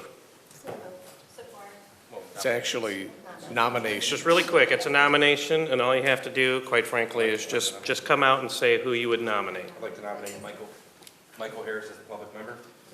There's a nomination for Michael Harris. Are there any other nominations? Say again. Motion to close nominations. There's a motion to close nominations. Supported by Councilman McDermott. Is there any discussion? Any discussion? Any dissent? Oh, wait a minute, we just closed nominations. We just roll call those. Yeah, roll call. Close nominations. It's a long night. Councilman Godbout. Yes. Councilman Hersberg. Pro Tem Londo. Yes. Councilman McDermott. Yes. Councilwoman Rakowski. Yes. Councilwoman Sampe. Yes. President Hart. Yes. Motion passes unanimously. New business, item 9, appointment of regular member of the public to the Nankin Transit Commission to serve a 2-year term with the term to expire December 31, 2023. Michael Harris has been nominated. Support. I have a motion by Councilman Landau, supported by Councilwoman Rakowski. Is there any discussion? Any discussion? Any dissent? Any dissent? Seeing no dissent, motion carries unanimously. New business, item 10, nomination of city council member to serve the Nankin Transit Commission for a 2-year term with the term to expire December 31, 2023. Councilwoman Andrea Rakowski is the current city representative. I motion to nominate Councilwoman Andrea Rakowski. There's a motion for Councilwoman Andrea Rakowski. Are there any other nominations? So motion to close nominations by Councilman Landau, supported by Councilman McDermott. Roll call. Councilman Godbout. Yes. Councilman Hersberg. Yes. Pro Tem Londo. Yes. Councilman McDermott. Yes. Councilwoman Rakowski. Yes. Councilwoman Sampe. Yes. President Hart. Yes. Motion passes unanimously. New business, item 11, appointment of council member to the Nankin Transit Commission to serve a 2-year term with the term to expire December 31, 2023. Councilwoman Andrea Rakowski has been nominated. Support. Motion by Councilman Landau, supported by Councilwoman Sampe. Is there any discussion? Any discussion? I'll have discussion. I think you've been doing a fantastic job, and I think you'll continue to do a fantastic job. Is there any other discussion? I'm happy to nominate Andrea, and I also agree she's done a fabulous job, and I'm looking forward to seeing what you do in the future. All right, any other discussion? Briefly, I'll echo my comment, echo my colleagues' comments. Councilwoman Rakowski's done a great job. You backfilled Councilman Hart. We appreciate everything you do for the city on that commission. You guys are doing great things, and we also appreciate the lengthy update you send us when you send those out. So keep those up. Please. And I would like to see you be the chair of that, but that's a separate meeting. And nothing you have any control over. All right, is there any other discussion? Any other praise for Councilwoman Rakowski? Is there any dissent? Any dissent? Seeing no dissent, motion carries unanimously. New business, item 12, confirmation of reappointment of Kyle Mulligan as Parks and Recreation Director. So moved. So motion by Councilman McDermott. It's going to be supported by Councilwoman Rakowski. Is there any discussion? You have any input from Deputy Mayor? President, just through the chair to council, Kyle is here, and along with Mo, who's the next appointment we're asking for you. It's one of those weird ones in the charter where they have to come before you. I know in years past, you've approved them, but you've certainly given them a hard time, so it'd be nice to see a little of that this evening. But if not, we'd appreciate their support and their approval. Thank you. All right, is there any discussion? I got discussion unless they do. Any discussion? I do. Andrew first. Councilwoman Rakowski? I just wanted to thank Kyle for all the work that he's been putting into our Parks and Recreation programming, as well as his placement on our Parks and Rec Advisory Board. We have a lot of wonderful projects coming forward, including our dog park, and we look forward to those coming to fruition. So thank you for embracing our city and like a quasi-member of our city. Thank you, Kyle. Is there any other discussion? Councilwoman Sampe. I have you all on roll call, so they're not popping up, Okay. so let me hold on. I also- Councilwoman Sampe, give me 1 second. There, now I'll be able to see the alerts. Councilwoman Sampe, please. Okay, I also am very excited to work with you. Kyle, thank you for probably dealing with my patience more than others because I have all these ideas. I also realize that you wear many different hats, so I'm definitely in support and looking forward to working with you in the future. Any other discussion from the council? Councilman Londo. I'll give him some crap. I'm just kidding. No, really, Kyle's done a great job. If anybody follows the city, we did have a little bit of a revolving door with various parks directors for a while there, and Kyle's came in and working with Vic, working with DPS and the administration, and I think you've done a great job. I remember the very first meeting when they came in and your salary when they said your salary, I was like, can we raise that up a little bit? Because we got to be able to keep this guy.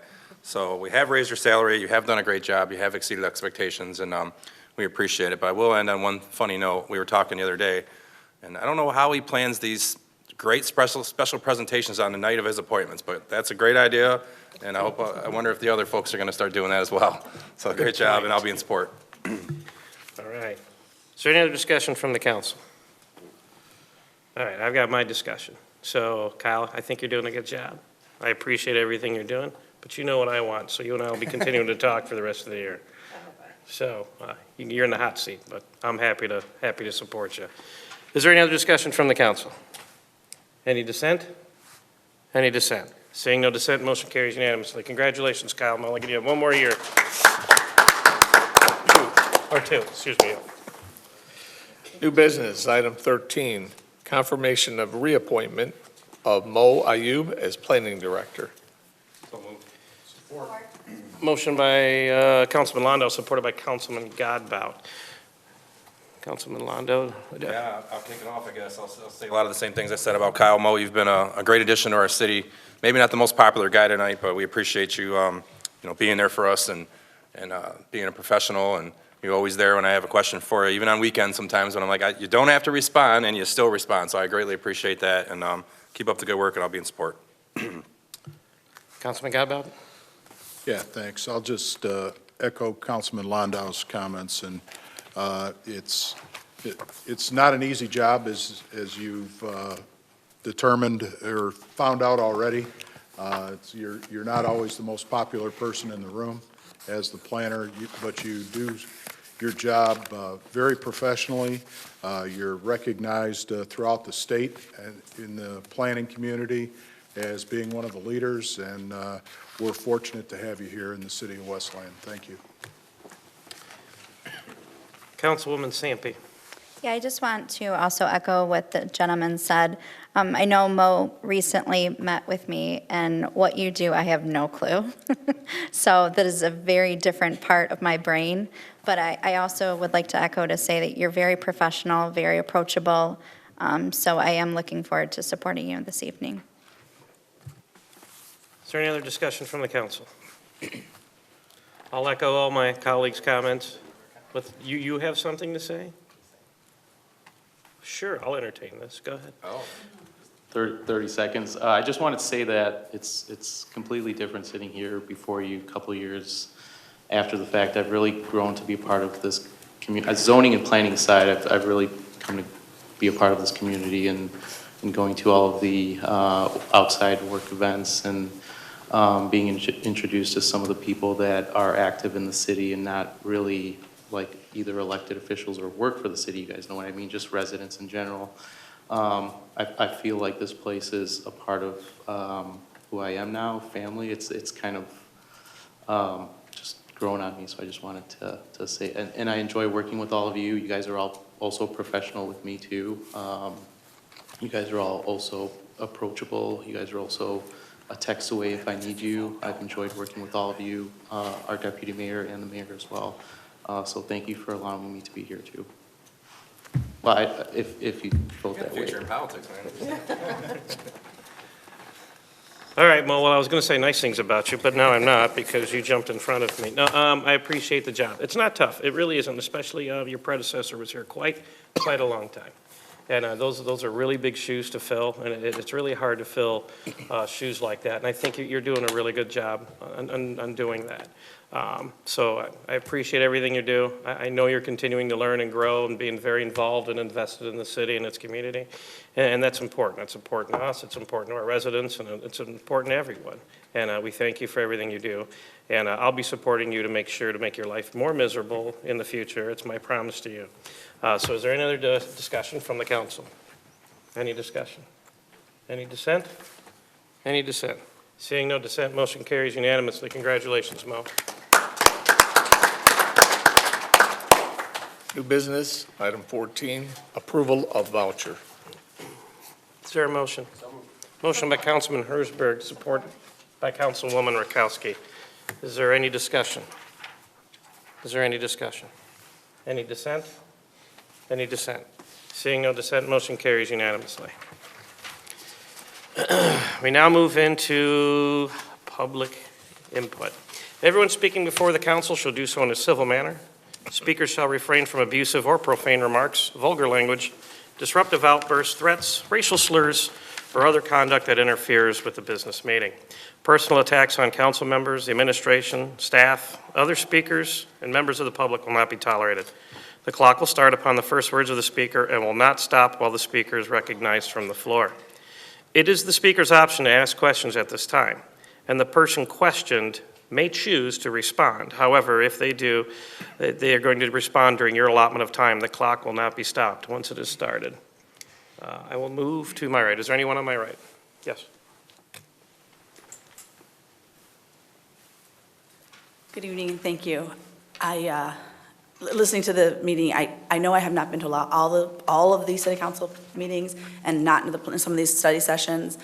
Sometimes I think that in progress, in the effort to move progress forward, sometimes we do go fast, and so I'm just hoping that sometimes we just step back and slow down a little bit in some of the things as I listen to some of the comments. And I don't know what the options are when you do that. I know that there's all these ordinances and legal things, but it's hard because I see the value of slowing down and breathing before we sometimes just keep progressing and having something happen that we really don't want to happen. I also wanted to mention something that in support of the ongoing effort for Westland to be known as Michigan's most compassionate city, and as the Charter for Compassion actually states, the principle of compassion calls us to treat others as we wish to be treated and impels us to work tirelessly to alleviate the suffering of our fellow creatures and to honor the inviolable sanctity of every single human being, without exception. The Charter goes on to say, it is also necessary to refrain consistently and emphatically from inflicting pain. With that in mind, I wanted to bring awareness that January is actually National Sanctity of Human Life Month, and January 22nd is National Sanctity of Human Life Day. President Ronald Reagan first proclaimed National Sanctity of Human Life Day in 1984 to be observed on the Sunday closest to January 22nd. The first observance took place on the 11th anniversary of the Roe v. Wade decision. In his proclamation, President Reagan spoke of 15 million unborn children killed by abortion. He designated that we set aside this day to celebrate God's gift of life and commit to protecting human life at every stage. Since 1984, Presidents George H.W. Bush, George W. Bush, and Donald J. Trump have also proclaimed that day. With Westland boasting 19 churches and many more in surrounding communities, a substantial number of residents in our community will be recognizing this day with prayer and understanding the precious value of every life given by God and human rights from conception to natural death. Thank you. Thank you. Anyone on my left? Ms. Thomas. Good evening to everyone. I just want to come up and just say thank you for your boldness, because I totally agree with you, because abortion is totally wrong. So I just wanted to make that clear. Okay. Just remember, when you do this, you have to address the chair, just so you know. You have to address the chair. I'm not going to be a huge stickler, but you have to. So, is there anyone on my right? Anyone on my left? Sir.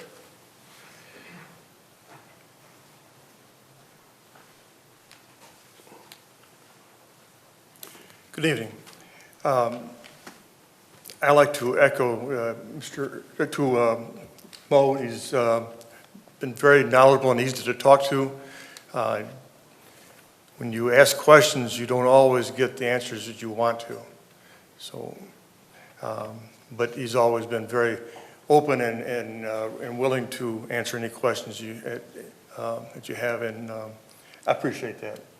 But he mentioned something earlier about the car wash, the proposed car wash at Newburgh and Ford Road. I believe there is under one of the ordinances that after a site has been approved, they only have 1 year to start on that process. Is that, am I clear on that? Mo, would you like to respond to that? And what is the time limit left on that? You are correct. I don't know what the time limit is. They're still okay, I believe, through the summer. I'm not 100% sure, but I believe that to be the case. And yes, it is 1 year. They can ask the council for an extension. If that happens to come before council, I wish you would think twice, think more than twice. Look at your neighbor. The neighbor is a quiet neighbor. And I believe they expect quiet also. You know, when families and put their loved ones in a nursing home, you know, they don't really expect to have a lot of noise next door. And I think that would be something to consider. Thank you. Thank you. All right, well, anyone else in the audience? Sir.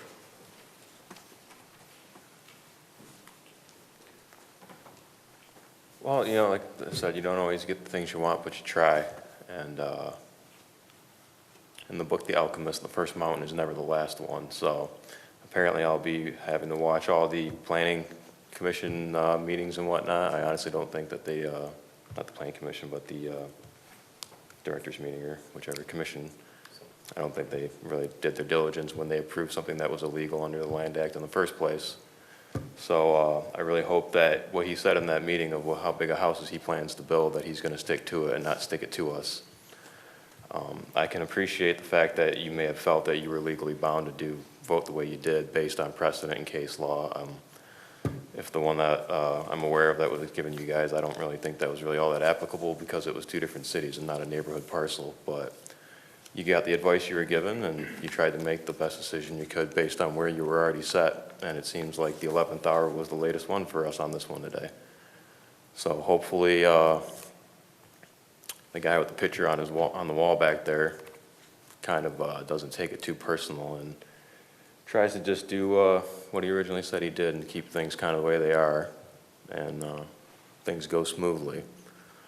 It's been nice to meet all of you, even the ones I didn't know, and talking with you. It's been a learning experience. I definitely read a whole lot of the ordinance and code and Michigan law that I didn't know yet, but you know, it's been what, 10 years of family court and now a few months of this, so I'm getting there, I guess, but you know, I don't hold it personally against y'all because we got here too late. I'm not real happy that the sign being posted for the direct neighbors is apparently a moot point and that some of our ordinances kind of got ignored there for the harmony of the neighborhood or the entire tree ordinance based on licensing and things like that. But things may come up, things may not. I don't know. I'm just gonna try to go to work tonight and have a cup of coffee and try to relax and not let it bug me too bad for the next couple of weeks. But I'm sure I'll be up here again at some time in the next future, and hopefully I can make it to some city events and see y'all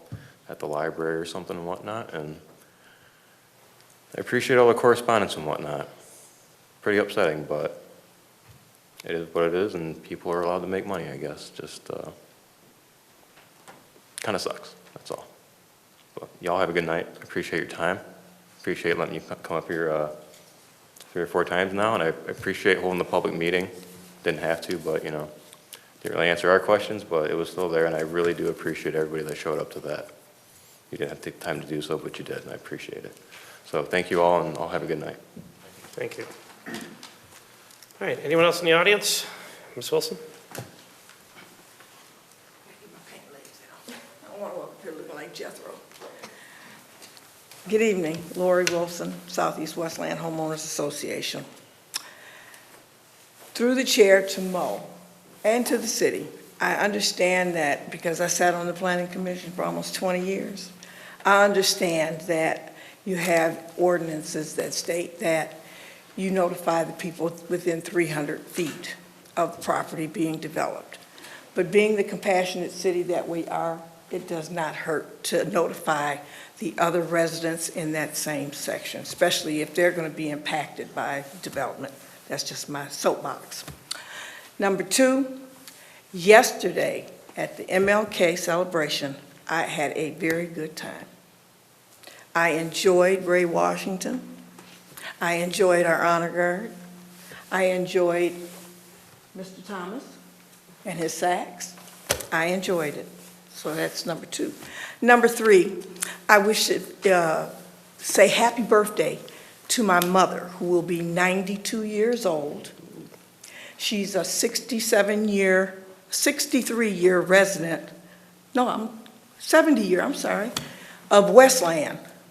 She will be 92 on Thursday. So I wish to tell my mother, Mama, I love you, happy birthday. Thank you. Well, happy birthday to your mother. All right, is there anybody else in the audience? All right, we'll close citizens' comments, and we will move to comments from the administration. Deputy Mayor? Thank you, Council President. Just a couple quick things. One would be thanks for the reappointment of Kyle and Mo. We know those guys do a real good job, and we appreciate you moving forward with their reappointments. Mrs. Wilson kind of said some of the stuff we were going to talk about with the MLK celebration. What a great event it was, and it'll be on WLND starting tomorrow. Sometime in the afternoon, you'll be able to watch it through either the YouTube link or on WLND, I believe, tomorrow. So it's a great program. We would like everybody, if you get a chance, to watch it. And Ms. Wilson even did say that one of the better things at the end was the rendition of America the Beautiful by Mr. Thomas and the saxophone. So when you do watch it, you'll see what we're talking about. So it was very, very good and well attended. A couple other quick things, and then we'll wrap up, is just to save the date for the hockey night in Westland is February 18th at the Mike Modano Ice Arena. The Westland Wild Wings will be versing the Red Wings alumni game. The tickets are on sale online now at Westland City Hall and at Mike Modano Ice Arena. And last thing would be is what a great thing it was having the kids here tonight receiving certificates. We haven't seen that in a while with everything that's been going on with COVID and schools and stuff, and just what a great thing to see these kids getting their certificates and recognition. Their eyes just light up when they receive those things, and I was fortunate to be a part of that tonight, and just wanted to thank Vic Bera and Officer Donald and the folks at the Wayne Westland Community Schools through Mr. Digman, our superintendent, for getting this thing going and bringing it back. And under the Mayor's Compassionate City program, it's going to be a great thing, and it's going to be a good thing to see once a month during the school year, and we'll miss it during the summer, and it'll be fun when it picks up again in the fall. So that's all tonight, Council. Thank you. Thank you, Deputy Mayor. Anything from the Attorney's Office tonight? Nothing from the City Attorney's Office. Thank you. We'll begin council comments this evening with Councilman McDermott. Good evening. First off, I'd like to thank and congratulate all the kids, Zoe, Faith, and Natalia, for their accomplishments in really helping to make Westland a caring and compassionate city. And thank you to Officer Donald and to Vic Barra for their work on that program as well, and everybody in the Wayne Westland School District who nominated these kids, and all the great teachers and administrative staff and principals who really influenced and their parents to make these kids the wonderful children that they are. So congratulations again to Zoe, Faith, and Natalia on your awards for displaying exemplary compassion and kindness here in our city.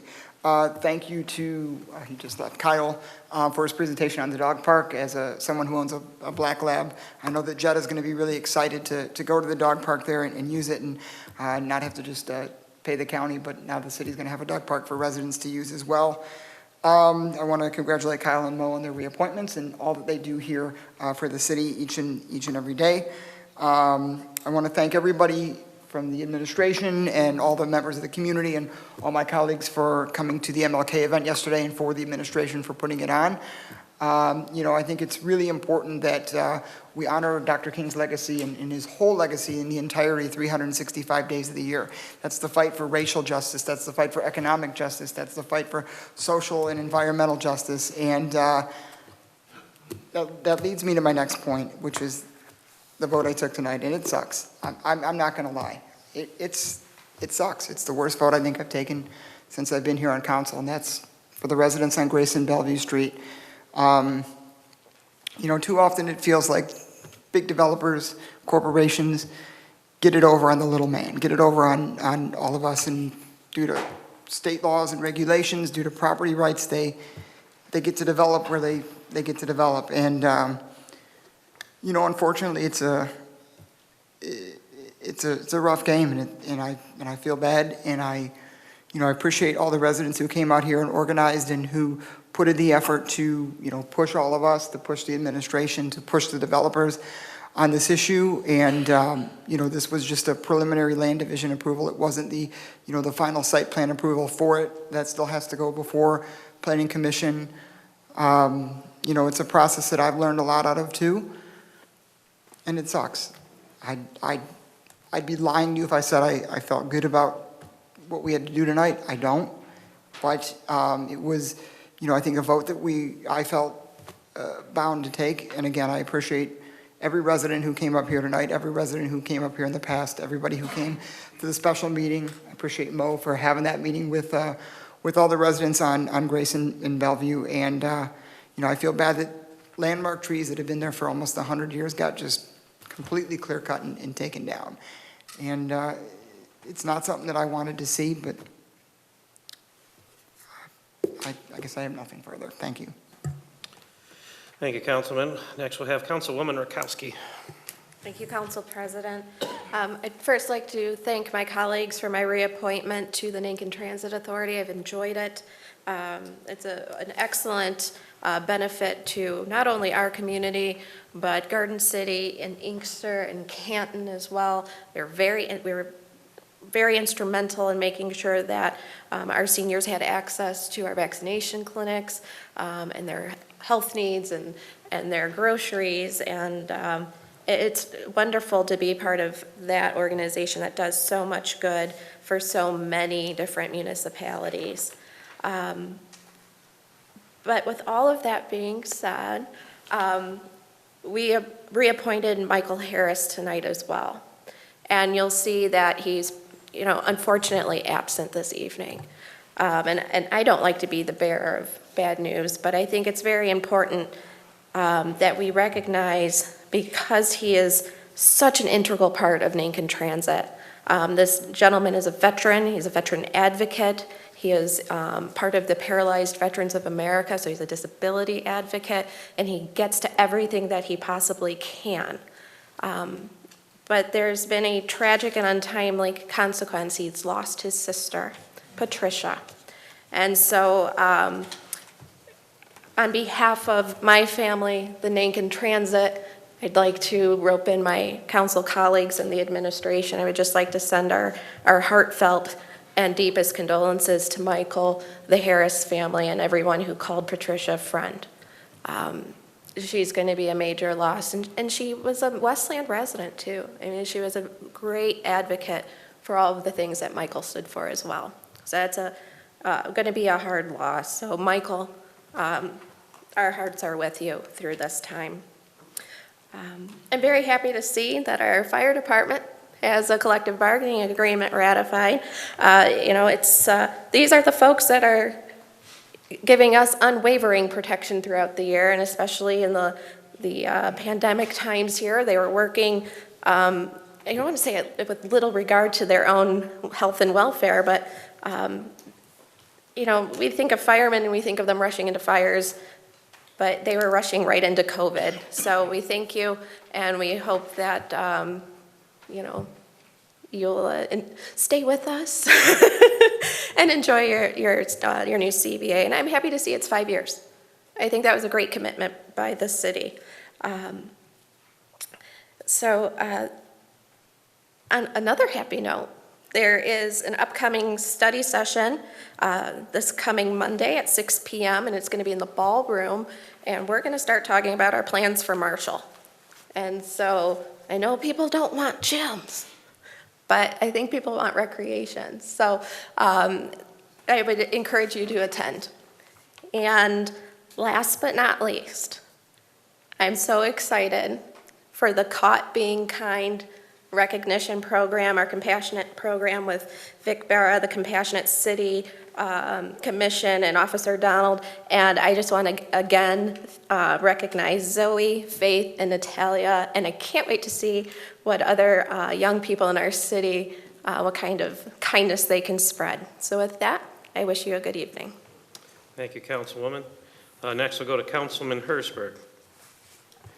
Thank you, Council President. I also want to thank Vic and Officer Donald and everybody else who put in some work to get the Compassionate City Initiative going in the schools. I'm also looking forward to hearing the acts of kindness and hope the program really promotes the kids in our school district to do more, to be kind. I want to congratulate Kyle and Mo on your reappointments, and I want to thank Kyle for all his work on the dog park that was approved in last year's budget. There will be a community input meeting later this month. There's 2 styles to the dog park, so if anybody's interested, I think he said it will be posted on, I think, the city Facebook page and so on and so forth.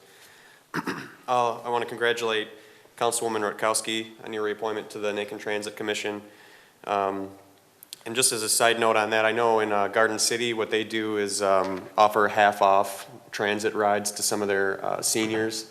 I think they put about maybe $10,000 or $12,000 in the budget. Just to supplement that, and the seniors can get half price. They buy them at the community center there in Garden City, so just food for thought when you have an upcoming meeting. I appreciate that. Yeah. Glad to see we got the new firefighter agreement approved. It's a little bit late, but better late than never. I do have some budgetary concerns related to the department that I hope to get addressed in April, and I'll be talking with everybody from the union on that beforehand. That's about it. I'll just share my cell phone number if anybody wants to reach out to me. It's 734-578-3412 if you have questions or want to reach out to me for any reason. Look forward to seeing council at the upcoming study sessions. Thank you, Councilman. Next, we'll have Councilwoman Melissa Sampe. All right, well, I just wanted to say, I know this meeting was much longer than past meetings, and I know that we didn't agree on everything. Yesterday, we did have a beautiful legacy, beautiful ceremony honoring Dr. Martin Luther King, and I know he once said, life's most persistent and urgent question is, what are we doing for others? And, I always challenge, my colleagues and bring up tough things and tough decisions and tough questions. So just kind of keeping that in mind as we move forward this year. So with that said, I also want to remind you that the vote on Bellevue was really the information that we had. It was from a meeting. Unfortunately, I was not part of the council then. So as my colleague, Mike McDermott, Councilman McDermott had said, it was a very difficult vote for me. So there was a lot of questions. I called Mr. Fassone, our attorney, many times. I met with residents. I went out there several times. I asked Mo a lot of questions. So again, the vote was very difficult for me as well, too. My questions were answered. So with that being said, I'll move on to a positive note. And I'm very excited also for the Firefighters Union and getting that approved. Thank you, Mitch. I know he's out there. I spoke with him, and as well as Stephanie Field as well from the city. They worked very hard, and I know it was a very long process. So I also want to thank, your team, Mitch, those that are here for working very hard. And it's retaining some of our most valuable members in our community for the next 5 years and having agreement in place. So I was very excited that we were able to pass that this evening. And right before this meeting, I got a text asking if I can share some information on the free COVID tests. So I do have this information posted on my Facebook page, Councilwoman Melissa Sampe.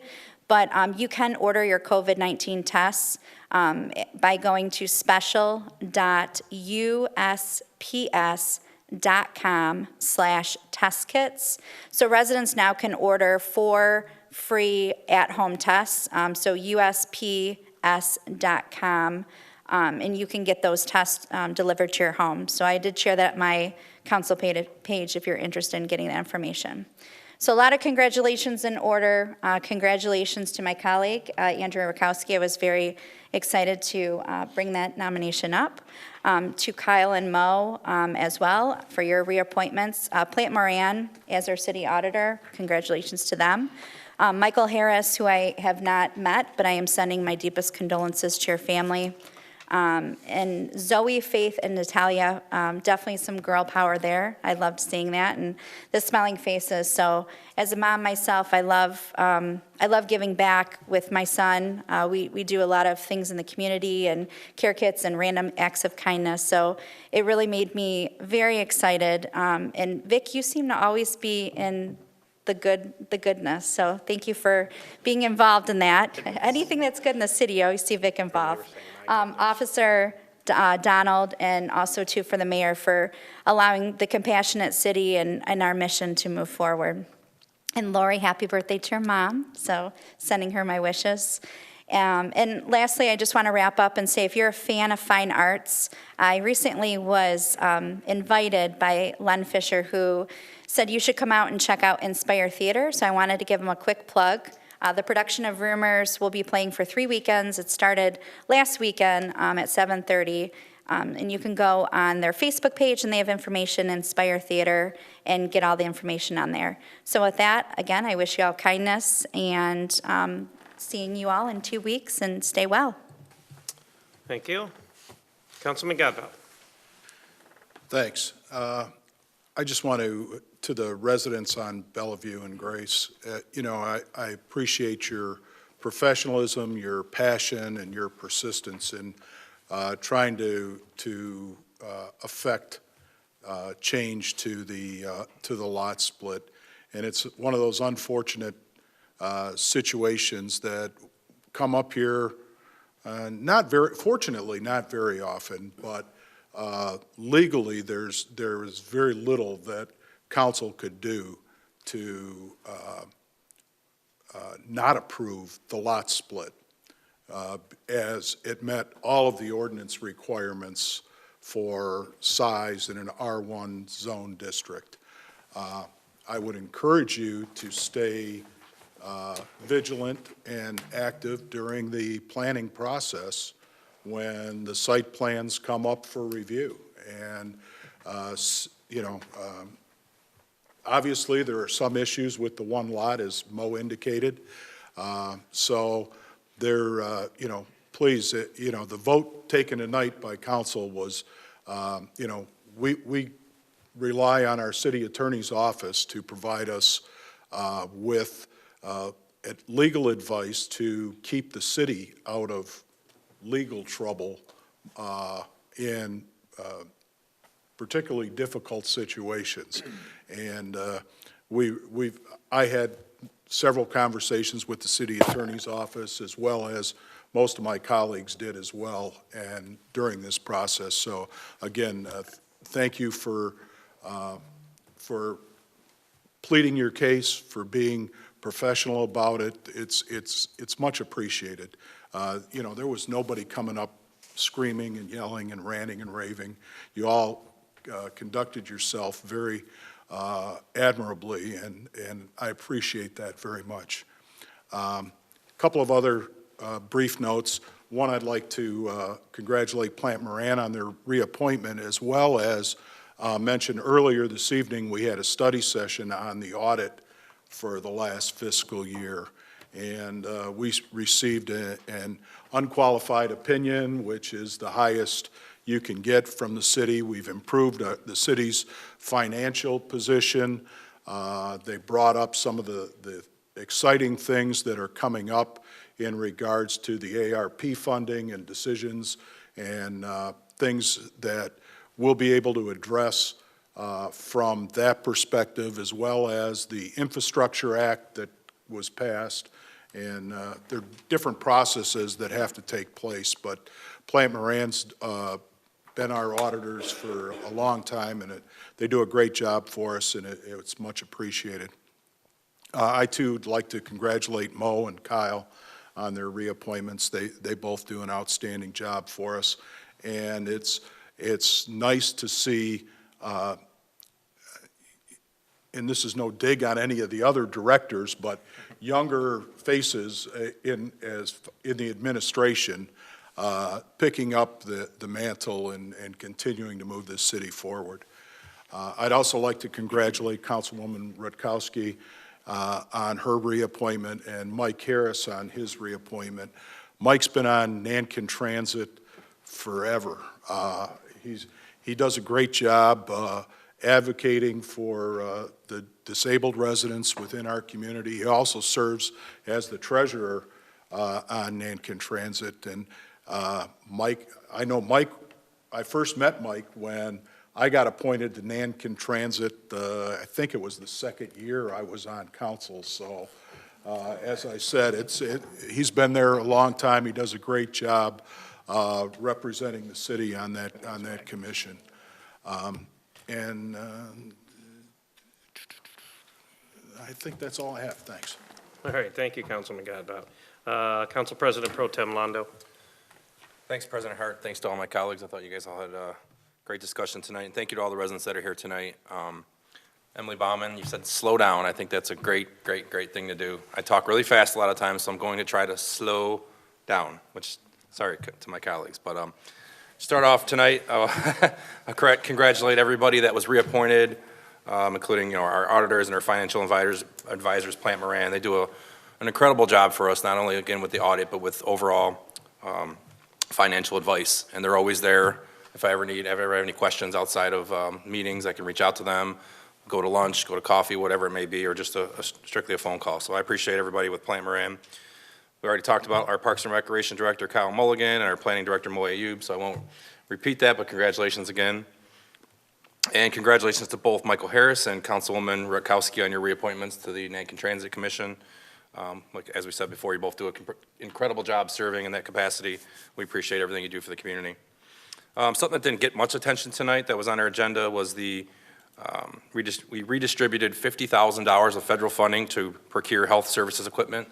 As everybody knows, the COVID-19 virus is continuing to spread and it's getting a lot of hands, so that was something the council and the administration brought forward, was $50,000 from our Economic Development CARES Act funding to procure health service equipment.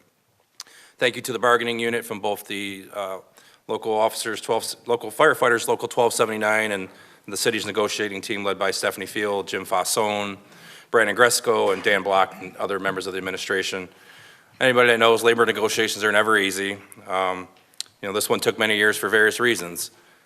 One obviously being the ongoing pandemic, other sticking points that both sides fought hard for. But as the old saying goes, Councilman Godbout said it many times, if both sides aren't happy, then it's pretty much a fair deal. So thank you all for your time and effort that went into that. I know it was a long process, and you guys deserve it. Last night, the Committee on Council Policies and Procedures met for, I think, almost 3 hours. It seems like time flew by. But we're looking to make some impactful changes to enhance the professionalism of these meetings, to slow down, to what you say. Our hope is to have them ready for a study session in the beginning of February. And then, thank you for everybody that came out to speak on the land division. I appreciate everybody that's here. I agree with many of my colleagues of what was said, so I won't really repeat that. I was the one that moved to table this item because I thought we needed more discussion, so I appreciate the administration taking the time and scheduling a meeting. A lot of the questions were answered, some weren't answered, but we all did our best to talk with each and every one of you if you reached out to us to try to get the answers to you. So, Mr. Boucher, you shouldn't be disappointed whatsoever. I mean, of course you should be disappointed, but you did a great job advocating, organizing, and you really did your research. So I appreciate everything you brought forward. He's pointing at, well, all of you, so we appreciate you. I'll end my comments tonight by thanking everybody that planned or participated in yesterday's Martin Luther King Jr. event or the Remembrance Walk. As the Deputy Mayor mentioned, if you missed it, you can catch it on WLND cable or on our YouTube channel. So that's it. Have a good evening. Thank you. So as usual, the council has left me absolutely nothing to talk about. But I want to address a couple things real quick. Thank you to Councilwoman Sampe for leading us in the Pledge of Allegiance. We're really thankful for that. And I want to congratulate again Andrea for her reappointment in Nankin Transit Authority. Councilwoman Rutkowski, please keep those updates coming. We'd like to see those once a month. I think the council oftentimes we're trying to wonder what's going on with Nankin near our conduit. So if you could send us those updates, I think it'll be fantastic. That way we all know what's going on and figure out there's ways that we can be involved when you need us as well. Again, I also want to congratulate Mike Harris. He would have been here tonight if not been for the tragedy that fell on his family. It's funny, a lot of people said the same thing. He is a veteran, and he's a paralyzed veteran. He's actually the former president and still, I don't know if still current, but of the Paralyzed Veterans of America, the PVA. This is what he does. This is his purpose. And, you know, it's just, my heart goes out to him. But I mean, if anybody can really represent what our customers look like for the Nankin Transit Authority, it's Mike Harris. So who better to be an advocate for all the people that use that service than he himself, who is that service is designed for. So hold him in your prayers tonight as you think about him and his family, and then continue to be thankful for that we have him and that he provides the service that he does. Despite the things that have happened to him, he's turned it into his way of being active, and we're really thankful to have him. So, and also, I didn't know he was on council that, or excuse me, on the Nankin Transit Authority that long, and if it's since Godbout was on, they must have been using wagons then. Were they using wagons? Do we have buses? So, all right, little dig at his expense, I'll take it.